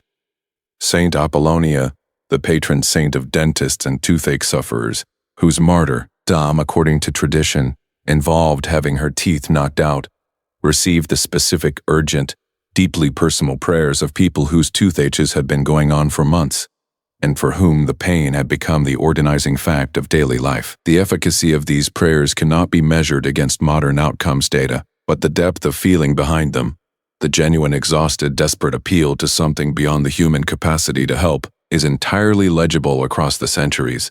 When everything available to medicine failed, and it failed often and completely, prayer remained. Not as a superstition, but as the only remaining option, the last door in a hallway where every other door had been tried and found to open onto nothing. The children in medieval communities watched their parents and grandparents lose teeth and suffer. They grew up knowing that the mouth was a site of potential suffering, that the pain that visited adults could visit them too, that there was no reliable protection and no reliable remedy. They grew into adults whose own teeth began the same slow process of decay and wear and eventual crisis, and they managed it the same way, with the herbs and the prayers and the tolerance of the intolerable, and finally with the extraction that ended the specific crisis while leaving the mouth one tooth shorter, and the empty socket a reminder of what the body had conceded to the world's indifference. By the time a medieval person reached their 50s, if they reached their 50s, the mouth was a changed landscape. Gaps where teeth had been, worn stumps where other teeth had been ground down by decades of coarse food, the shifting and tilting of remaining teeth into spaces left by those that were gone, producing bite problems that created new pressures and new pain in different places. The gums receded, the bone of the jaw, resorbing in the absence of tooth roots to maintain it, slowly changed the shape of the face in ways that aged it beyond the chronological years. All of this was visible, readable in the skeleton centuries later. All of this was visible, readable in the skeleton centuries later. A record written in bone and enamel of a lifetime spent in a body whose most ordinary needs, the need to eat without pain, the need to sleep without a throbbing jaw, the need for the face to simply be a face rather than a source of suffering, could not reliably be met, and all of it, every last cavity, every abscess, every extraction performed without anesthetic in a marketplace, while strangers watched, all of it addressed by a single small appointment, a needle, a drill, a filling placed in 20 minutes by hands that know exactly what they are doing. $10. 15 minutes. No pain at all. The silence afterward. The simple, ordinary silence of a mouth that does not hurt. That does not hurt would have seemed to a medieval person not like a small thing, not like routine dental care, not like a Tuesday errand slotted between the grocery store and the post office. It would have seemed like a miracle. There is a photograph that does not exist, because photographs did not exist, but imagine it anyway. A child of 6, standing at the edge of a field in the early morning light of a September harvest season somewhere in rural England, 800 years ago.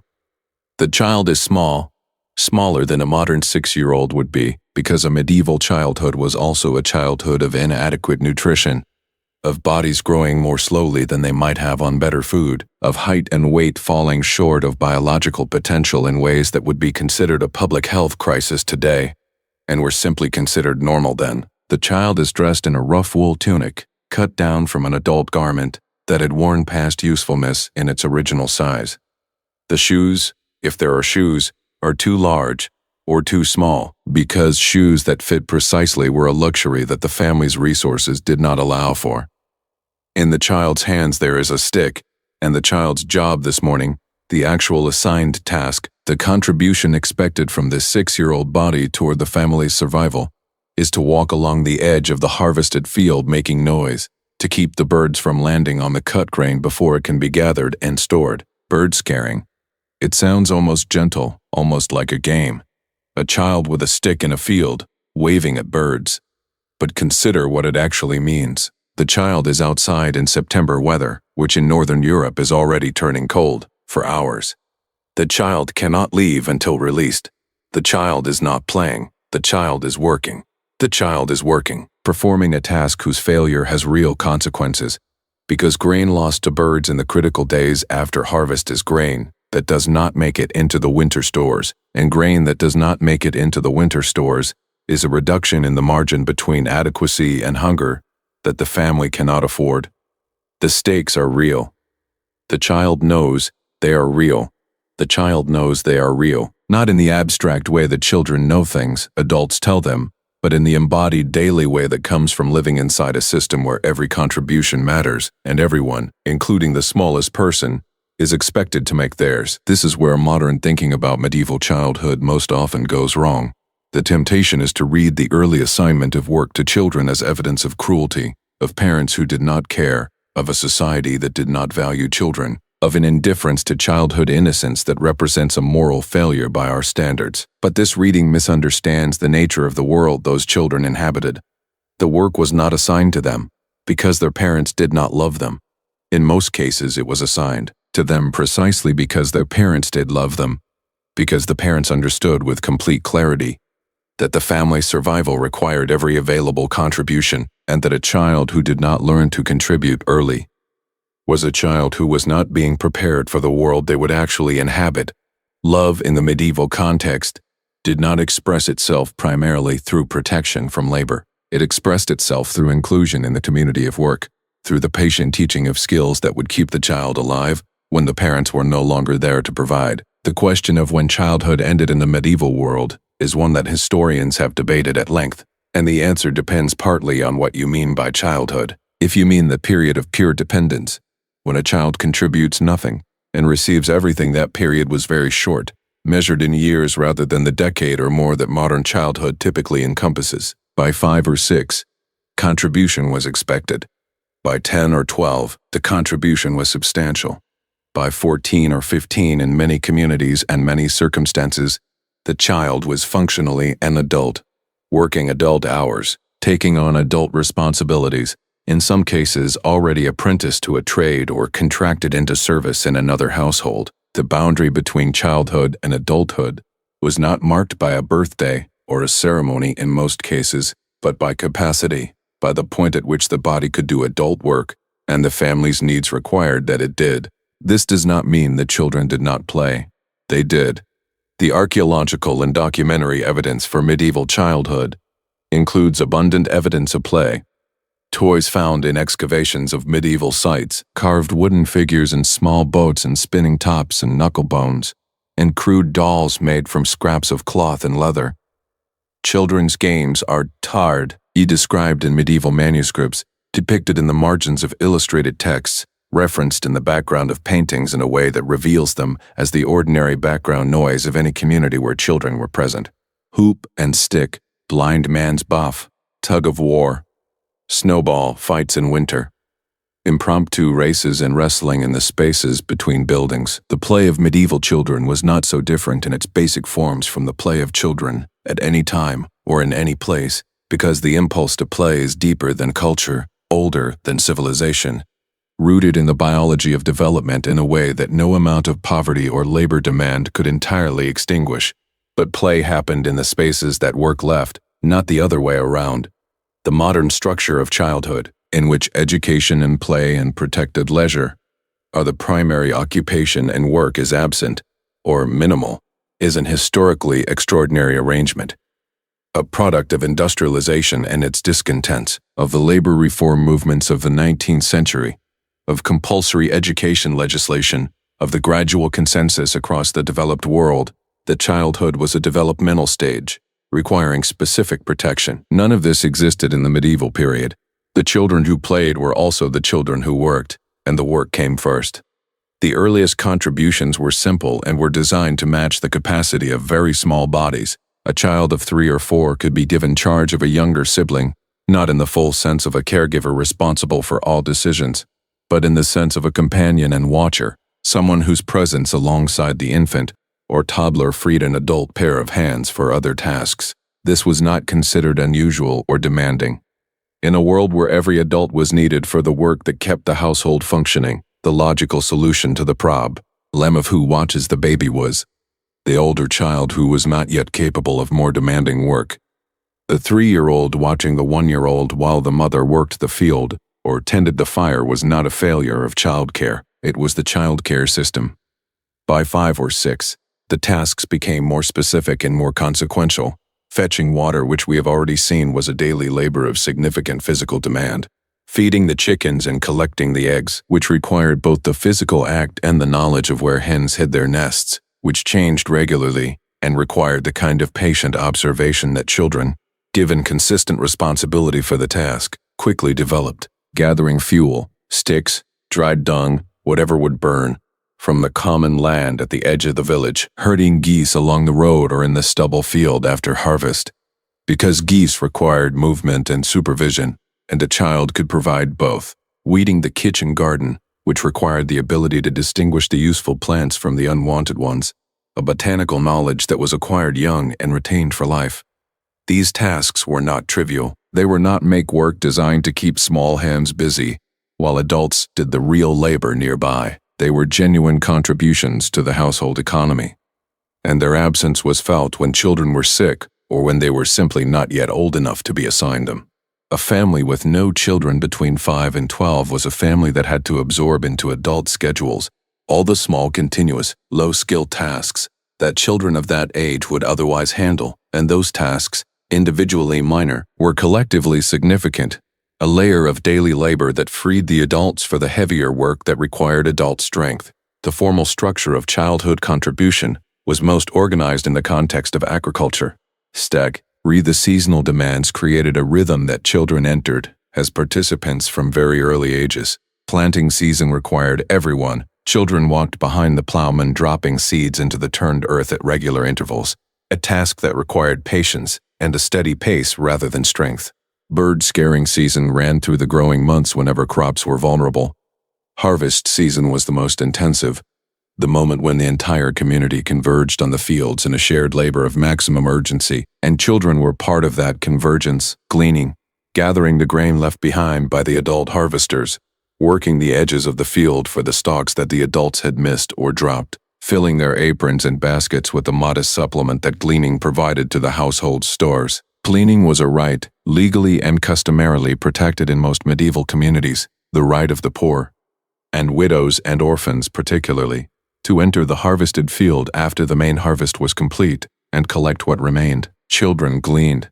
They were good at it, being closer to the ground and more patient with the fine work of picking individual stalks from the stubble. What they collected was theirs, or rather their families', a small addition to the store that was the product of their specific labor, evidence and grain of what their presence meant to the household's arithmetic.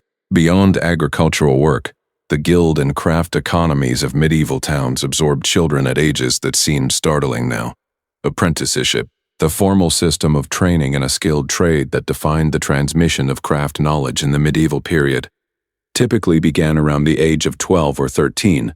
Though 7 and 8 were not unknown for some crafts, the apprentice left the family home and entered the household of the master craftsman, sleeping under the master's roof, eating at the master's table, working the master's shop from the earliest hours of the morning to the latest hours of the evening in exchange for the gradual, grudging, carefully rationed transfer of the trade secrets. The apprenticeship period lasted years. 7 years was the common term in many crafts in England, and during that time the child, now adolescent and then young adult, was entirely subject to the master's authority, which was legally equivalent to parental authority, and which in practice ranged from genuinely paternal to brutally exploitative depending entirely on the character of the individual master. Girls were apprenticed too, though the trades available to them were more limited and the formal guild structures more resistant to their inclusion. More commonly, girls entered domestic service, went to work in wealthier households as servants, performing the cleaning and cooking and childcare and textile work that the household required in exchange for food, shelter, and sometimes a small wage that accumulated over the years toward a dowry. A girl entering service at 12 or 13 might spend a decade in a series of households before she had accumulated enough to marry, the years of her adolescence and early adulthood belonging not to herself, but to the families she served. This was not considered exploitation, exactly. It was considered practical. It was how girls were trained for adult life, how they learned the domestic skills they would need as wives, how they were housed and fed during the years when their own families could not easily absorb them. The mortality rates of medieval childhood are a chapter unto themselves, and they bear directly on the question of how childhood was understood and experienced. When somewhere between a third and half of all children born did not survive to adulthood, when every family expected, statistically, to bury children, when the loss of a child was not an unthinkable aberration, but a recurring event, the relationship between parents and children was shaped by that expectation in ways that are difficult to fully enter imaginatively from within modern assumptions about child mortality. Some historians have argued that the high mortality rates produced an emotional distance, a reluctance to invest fully in a child until it had survived long enough to be likely to continue surviving, a holding back of attachment as a form of self-protection against the grief that experience had taught was probable. This argument has been contested, and the contestation is persuasive. The documentary and material evidence of medieval parental grief is genuine and deep. The records of mourning, the grave goods placed with children, the specific prayers offered for dead children by parents who could not afford elaborate funerals, but who found the words to express the particular dimension of that loss. What seems more accurate than emotional distance is emotional simultaneity, the capacity to love a child fully, while also knowing that the love was not a protection against the world. Medieval parents grieved their children because they loved them. They also sent them into the cold morning to scare birds from the field, because the grain mattered, because the winter was coming, because love that did not include preparing the child for the world was love that was not fully doing its job. These were not contradictory impulses.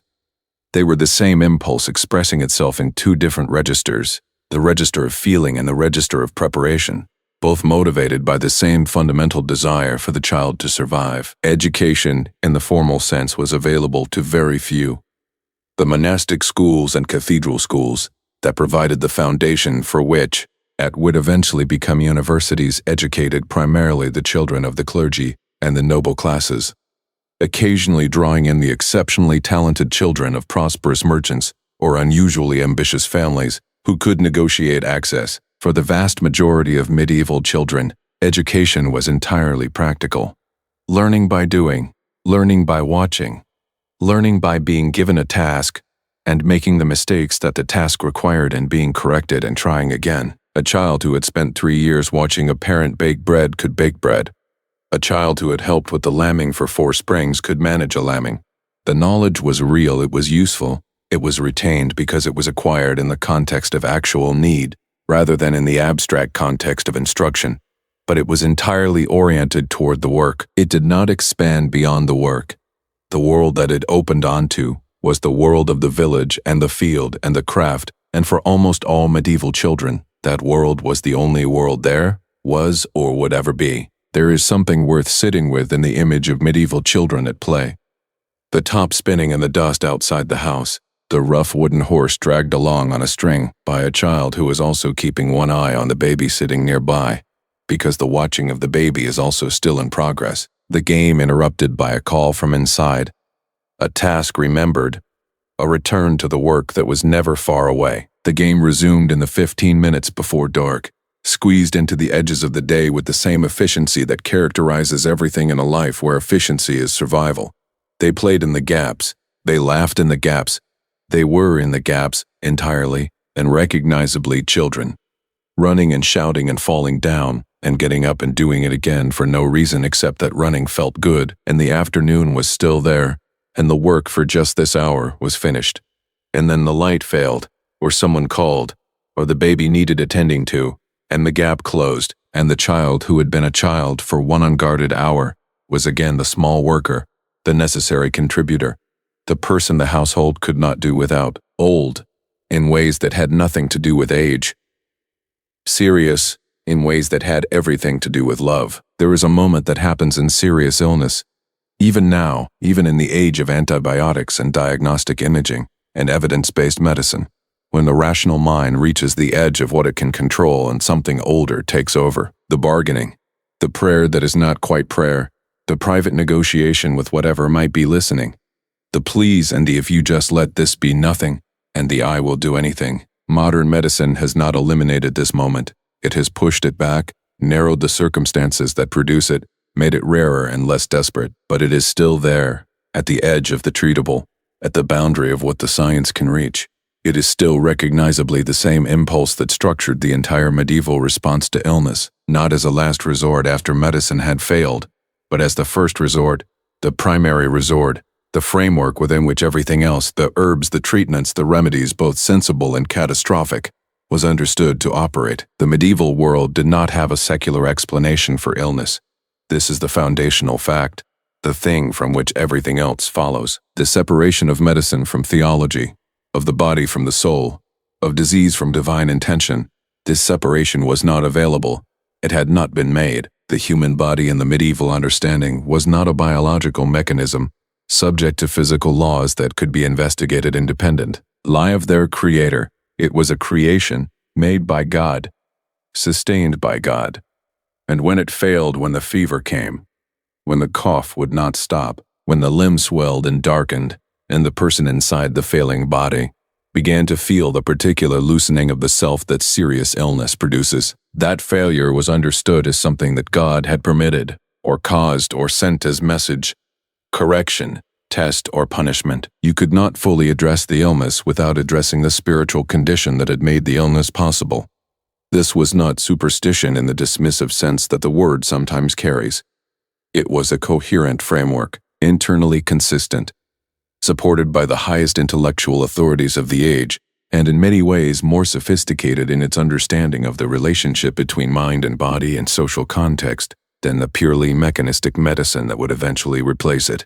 The medieval physician, the learned one, the university-trained practitioner who had read the classical texts of Galen and Hippocrates, filtered through Arabic commentators like Avicenna and Ibn Rushd, operated within a system of thought that was, by its own standards, rigorous. The four humors, blood, phleg, yellow bile, black bile, health as the balance of these substances, in correct proportion, illness as the disruption of that balance, treatment as the restoration of equilibrium, by adding or removing the substance that had become excessive or deficient. It was wrong.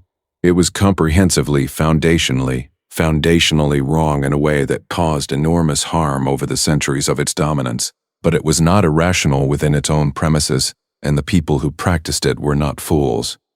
They were intelligent men applying the best framework available to them to problems that the framework was not equipped to solve. The gap between the learned physician and the ordinary sick person in a medieval village was, in most circumstances, absolute. University-trained physicians existed in small numbers, practiced primarily in cities, and charged fees that placed their services beyond the reach of anyone without significant resources. The sick peasant did not call a physician. The sick peasant did not have access to a physician.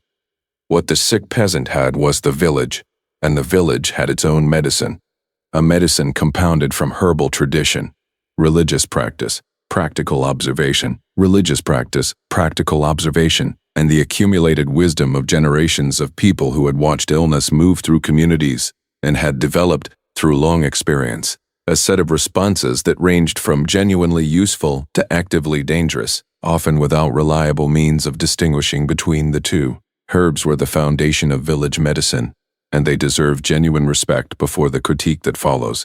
The pharmacological knowledge embedded in the medieval herbal tradition was not nothing. It was the result of thousands of years of empirical observation, of noticing that certain plants reliably produced certain effects, that willow bark reduced fever, and we know now that willow bark contains salicin, the precursor of aspirin, so the observation was correct even if the mechanism was not understood. That garlic had antimicrobial properties, and it does measurably, against a range of pathogens.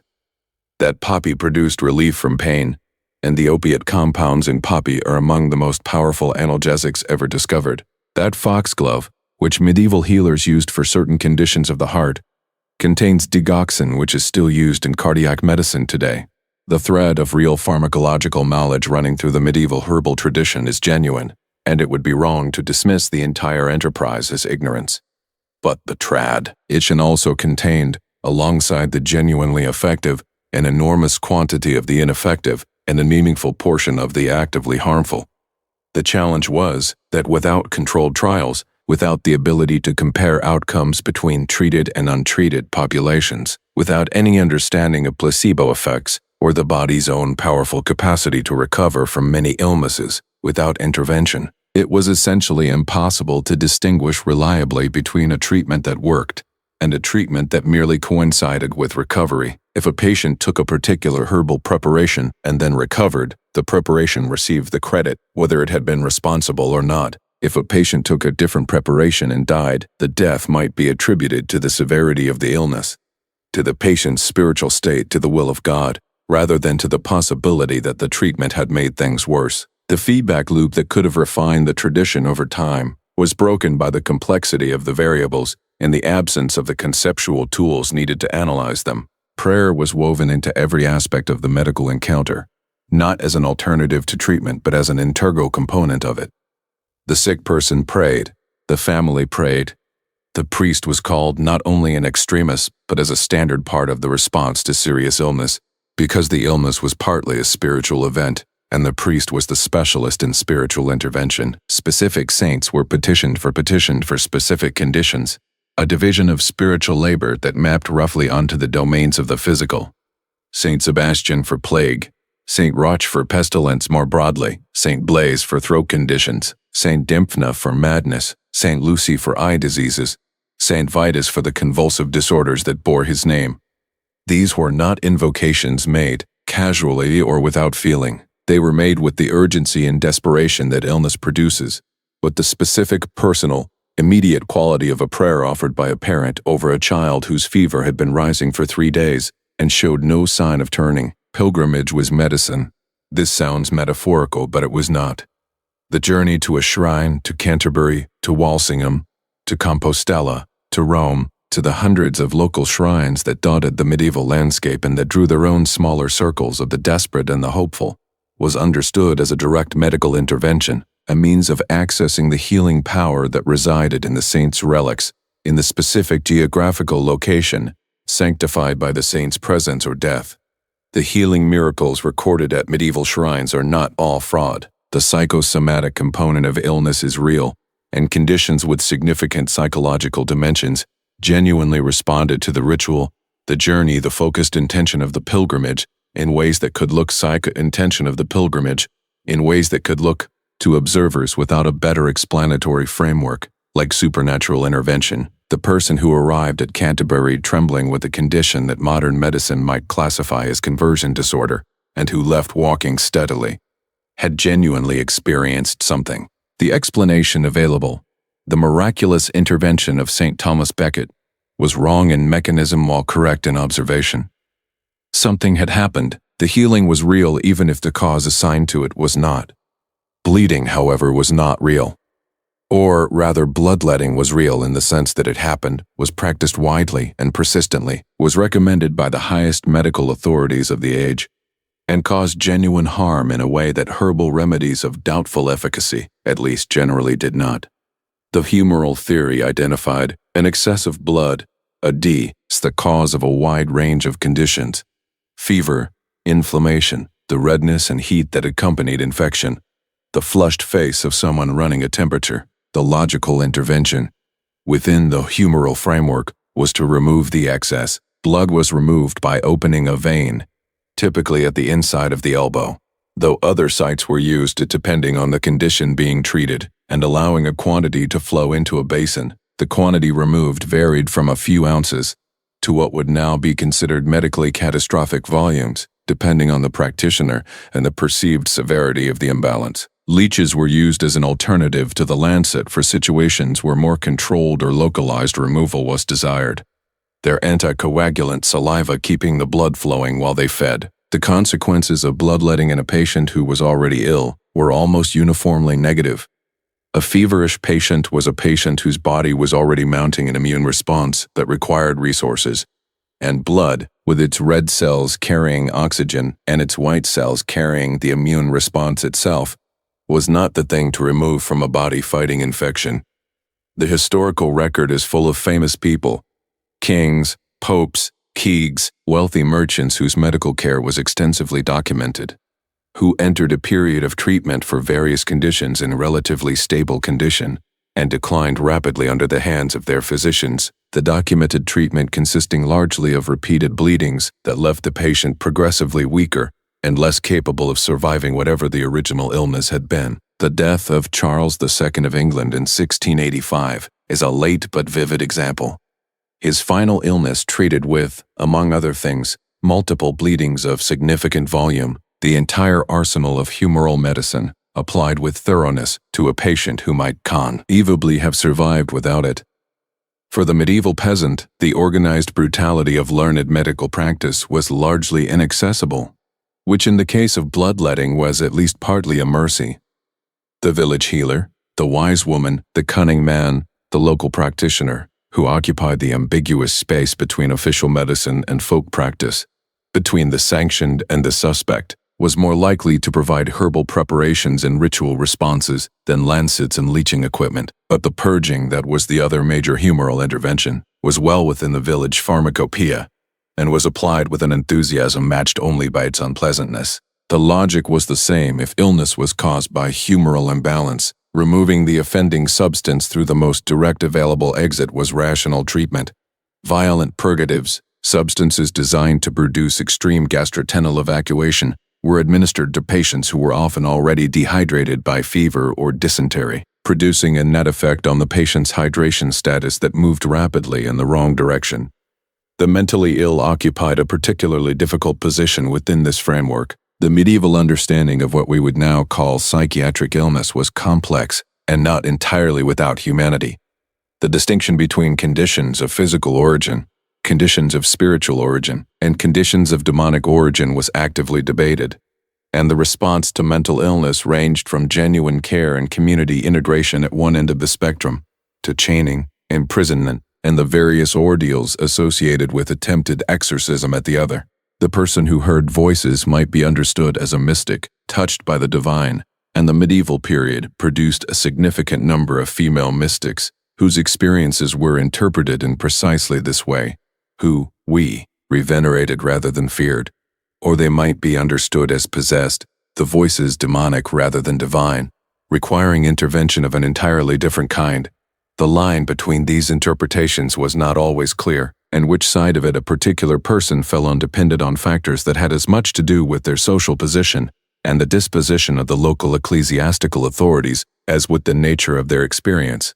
Epidemic illness, plague, sweating sickness, the periodic visitations of mass death that moved through medieval populations with a speed and scale that defied all individual medical response, produced a different quality of helplessness than ordinary illness. When the plague arrived, everything that medicine could offer was revealed simultaneously and completely as insufficient. The herbs did not stop it. The bleeding did not stop it. The prayers did not stop it, though they were offered with an intensity that must have been extraordinary. The prayers of people who watched their neighbors and their families die in days, the prayers of people who watched their neighbors and their families die, who developed the symptoms themselves and understood with complete clarity what the symptoms meant, who had nothing left but the prayer and the priest, who might himself be dead by Tuesday. The plague's mechanism, the bacterium Yersinia pestis, transmitted primarily through flea bites, attacking the lymphatic system in the bubonic form and the lungs in the pneumonic form, was entirely beyond medieval conceptual reach. The miasma theory, which attributed plague to corrupted air, produced responses that seem absurd in retrospect. Carrying posies of flowers to filter the bad air, burning aromatic substances, fleeing the city for the country where the air was presumed cleaner. Some of these responses worked accidentally, in that leaving a densely populated area, with high flea density for a sparsely populated R, with lower flea density did reduce exposure to the vector of transmission, but for reasons entirely different from the ones the fleeing people understood. The protective effect was real, but the explanation was wrong, and the people who stayed had no reliable way of understanding why those who had fled sometimes survived. What is perhaps most striking, across all of this, the humors and the herbs and the prayers, and the saints and the bleeding, and the purging, and the helplessness in the face of epidemic, is the resilience of ordinary life around illness. People got sick and recovered, as they always had, and always will, because the human immune system is remarkable, and most illnesses resolve without intervention. They attributed the recovery to the treatment or the prayer that had accompanied it. They continued. They developed from repeated exposure to pathogens that killed the vulnerable and trained the survivors, immune responses that provided some protection against reinfection. They buried their dead and fed their animals, and tended their fires, and got up the next morning and did it again. The sick person in the medieval world was not abandoned to their illness. They were surrounded by family who sat with them through the nights, by neighbors who brought food when the household's capacity to prepare it was diminished, by the priest who came with the sacraments, by the village healer who brought her preparations and her knowledge and her attention. The attention was real, even when the treatment was not effective. The sitting with, the witnessing of suffering, the refusal to leave the sick person alone with their fear. These are not medical interventions in any technical sense, but they are human ones, and they are not nothing. They are, in fact, what medicine could not provide even as medicine became more effective. The presence, the accompaniment, the acknowledgement that the suffering person is not suffering alone. The illness was a spiritual problem, because everything was spiritual. The body and the soul were not separate. The individual and the community and the cosmos were not separate. To be sick was to be pulled out of alignment with something larger than yourself, and to be healed was to be restored to that alignment, and whether the restoring agent was the willow bark tea or the saint's intercession, or simply time and the body's own stubbornness, it was all in the medieval understanding. The same thing working through different instruments. The instruments were often wrong. The understanding was often wrong. The people were not wrong. They were trying, as people always try, to do something in the face of something they could not control, to not simply watch, to act, to offer what they had to a situation that exceeded what they had, and to trust that the offering was not without meaning, even when it was without effect. There is a candle burning in a window of a house you will never see, in a village that no longer exists, in a night that ended 800 years ago. The candle is there because someone in that house is dying. Not dying in the modern sense, not the monitored, managed, institutionalized dying of hospitals and hospices and the long administrative process of death in a medically sophisticated age, but dying in the old way, in the bed where they have slept for 30 years, but dying in the old way. In the bed where they have slept for 30 years, in the room where the fire has burned every winter of their life, surrounded by every person who matters to them, because every person who matters to them is within walking distance and has been told and has come. The priest has been, the last rites have been administered. The family is keeping the watch that families have kept since there were families, the long quiet nocturnal vigil at the boundary between the living and whatever comes after, the sitting with, the witnessing, the refusal to let the person cross alone. The candle burns. Outside, the village continues its night sounds. Inside, the breathing changes. This scene is ordinary. That is the thing that takes the longest to fully absorb. This scene is not exceptional in the medieval world.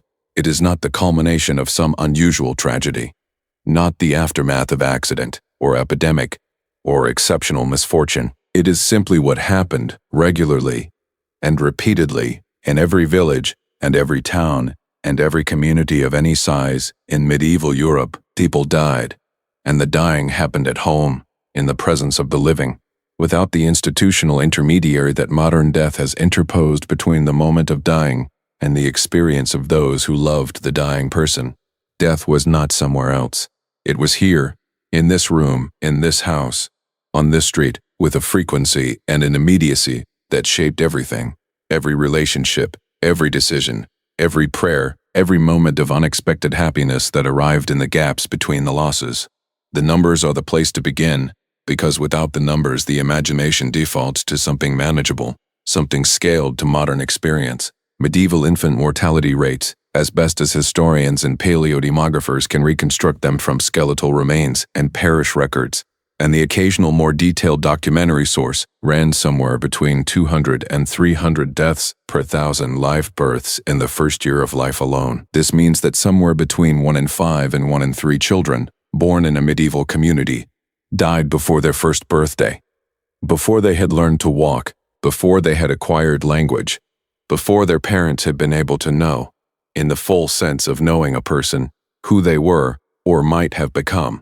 The small graves at the edges of medieval churchyards, the infant skeletons that appear in such numbers in archaeological excavations, represent not aberration but norm, not the exceptional cruelty of particular times or places, but the baseline condition of human reproduction before modern medicine intervened in the processes that killed newborns and infants and young children with a consistency that is almost impossible to hold in mind without flinching. And the deaths did not stop at 1 year. The children who survived infancy entered a childhood in which illness, accident, and the accumulated vulnerabilities of inadequate nutrition and contaminated water and the proximity of domestic animals carrying zoonotic disease continued their work at rates that modern populations in wealthy countries would consider catastrophic. By the age of 5, another significant portion of the original cohort had been lost.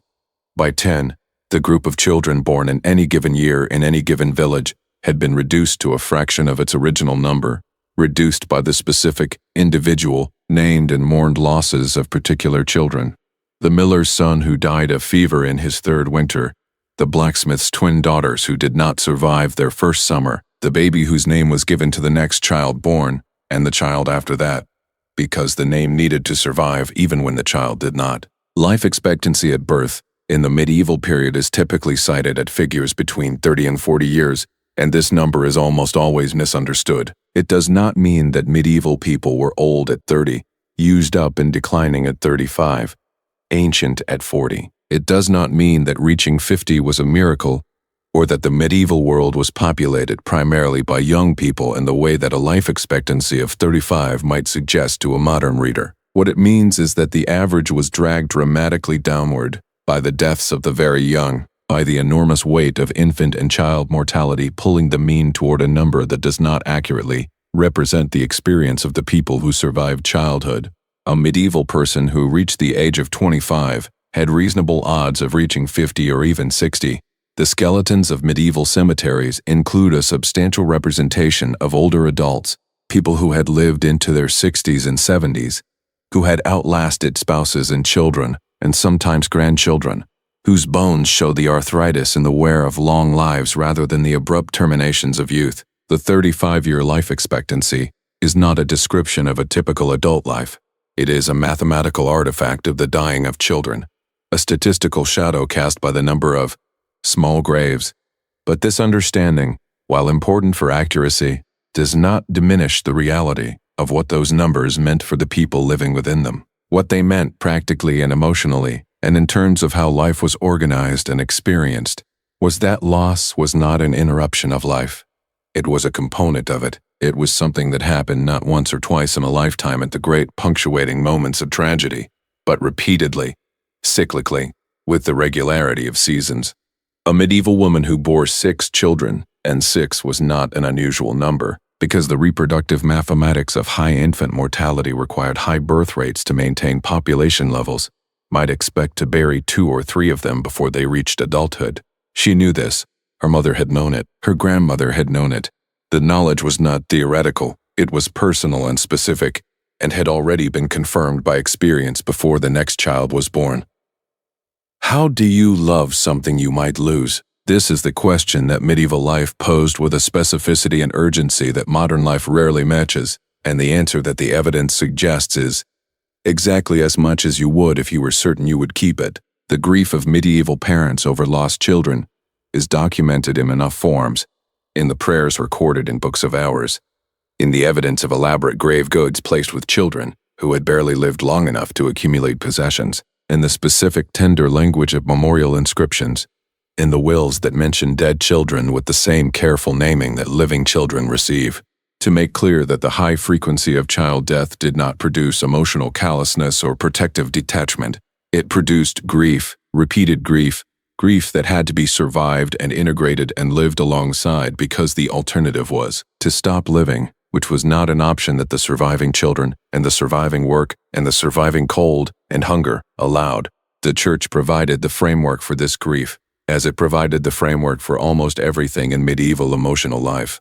The theology of death was elaborate, carefully developed, and in its own way, comforting in the seriousness with which it took the moment of dying and what followed it. The deathbed was a ritual space with its own choreography, the calling of the priest, the confession and absolution, the anointing of the senses with holy oil, the viaticum of the final communion, the prayers for the departing soul. These rites were not peripheral to the dying experience. They were central.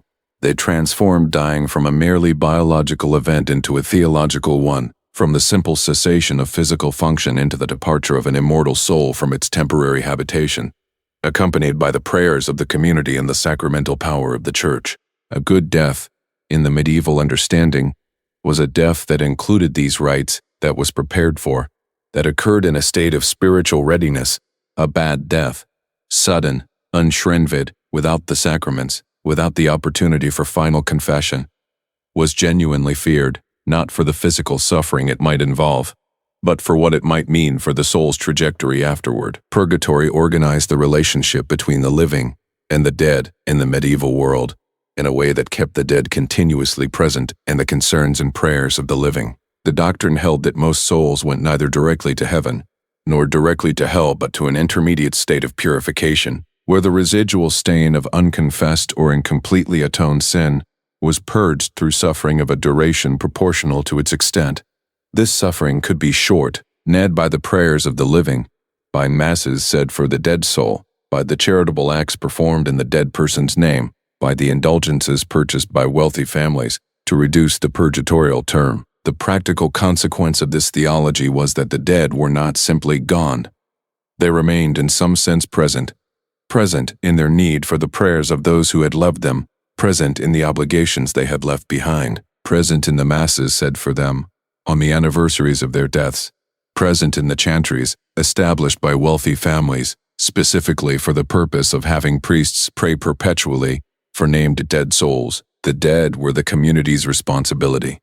The living owed them something, and this obligation kept the boundary between the living and the dead unusually permeable, unusually present in daily consciousness in a way that modern secular death culture does not replicate. The physical presence of death was more immediate than modern experience prepares us to understand. In the modern world, death happens largely in hospitals and care facilities, removed from the home, managed by professionals, the body taken away by people whose specific job it is to handle bodies. The bereaved family is protected from much of the physical reality of death by an infrastructure designed, partly out of genuine care and partly out of cultural discomfort, to manage the encounter. In the medieval world, this infrastructure did not exist. The body was washed and prepared by the family, by the women of the household who had done this before and would do it again. The body lay in the home before burial, visible, present, available to be touched and prayed over and mourned in direct physical proximity. The burial happened quickly, without modern embalming. A body in a warm room could not be kept for long, but the preparation and the watching happened at home, and the journey to the churchyard was a community procession, not a private professional transaction. The churchyard itself was not a distant, segregated space. It was adjacent to the church that stood at the center of the village, the space where community life organized itself around the rhythm of the liturgical year. Children played in churchyards. Markets were sometimes held at the churchyard edges. The graves of the dead were not behind walls or distant gates. They were there, present, part of the visual landscape of daily life. The ground that was crossed to reach the church door on Sunday, the ground that held the specific dead of this specific community going back generations. The bones of the medieval dead, where churchyards had been in continuous use for centuries, and the ground was full, occasionally surfaced, plowing too close to the edge, a collapse, the simple mathematics of too many bodies in a finite space, over too long a time. Ossuaries, charnel houses, the organized storage of disinterred bones to make room for new burials. These were features of medieval communities that dealt matter-of-factly with the material reality of accumulated death, in a way that places the bones of the dead in permanent visibility rather than permanent concealment. Children grew up knowing what death looked like. They had seen it, specifically in the faces of people they had known, the grandfather who died in his bed that winter, the infant sibling who did not survive the summer fever, the neighbor woman who was there on Monday and gone by Friday, from something that moved through her with terrible speed. They had been present for the washing and the watching. They had walked in the procession to the churchyard. They had heard the prayers said, and the earth closed and had returned to the house that was different now, quieter in one specific way. Hanged by the specific absence of the specific person who would not be there at the table anymore. This familiarity with death was not traumatic in the clinical sense, or rather, it was the normal texture of life, rather than an exceptional disruption of it, which is a different thing. It produced not desensitization but something more like integration, a carrying of the dead alongside the living that continued through the days and years after the death, in a way that modern grief counseling sometimes tries to produce artificially, because modern life has removed the conditions that produced it, naturally. The great collective deaths, the plagues, the famines, the wars that periodically swept through medieval communities, and removed not one person but dozens or hundreds or more, existed within this already death-saturated context, but still managed to exceed it. The Black Death of 1347 to 1351 killed somewhere between a third and half of the population of Europe in a period of roughly 4 years. The scale of this is genuinely beyond imagination, though the imagination keeps trying. What it meant at the village level was not an abstraction about percentages. It meant arriving at the church on a Sunday morning and seeing half the usual faces missing. It meant a village that had 40 households in the spring, having 20 by autumn, the empty houses standing with their doors hanging open, their fires cold, their gardens untended, the silence of them something entirely different from ordinary quiet. It meant the complete collapse of the social fabric in some communities, the inability to bury the dead with appropriate ceremony, because there was no priest left to say the office, because there was no one left who was not themselves sick, because the rituals that transformed death from chaos into meaning could not be performed in the face of death at this scale and speed. Dazed, and yet even the plague ended.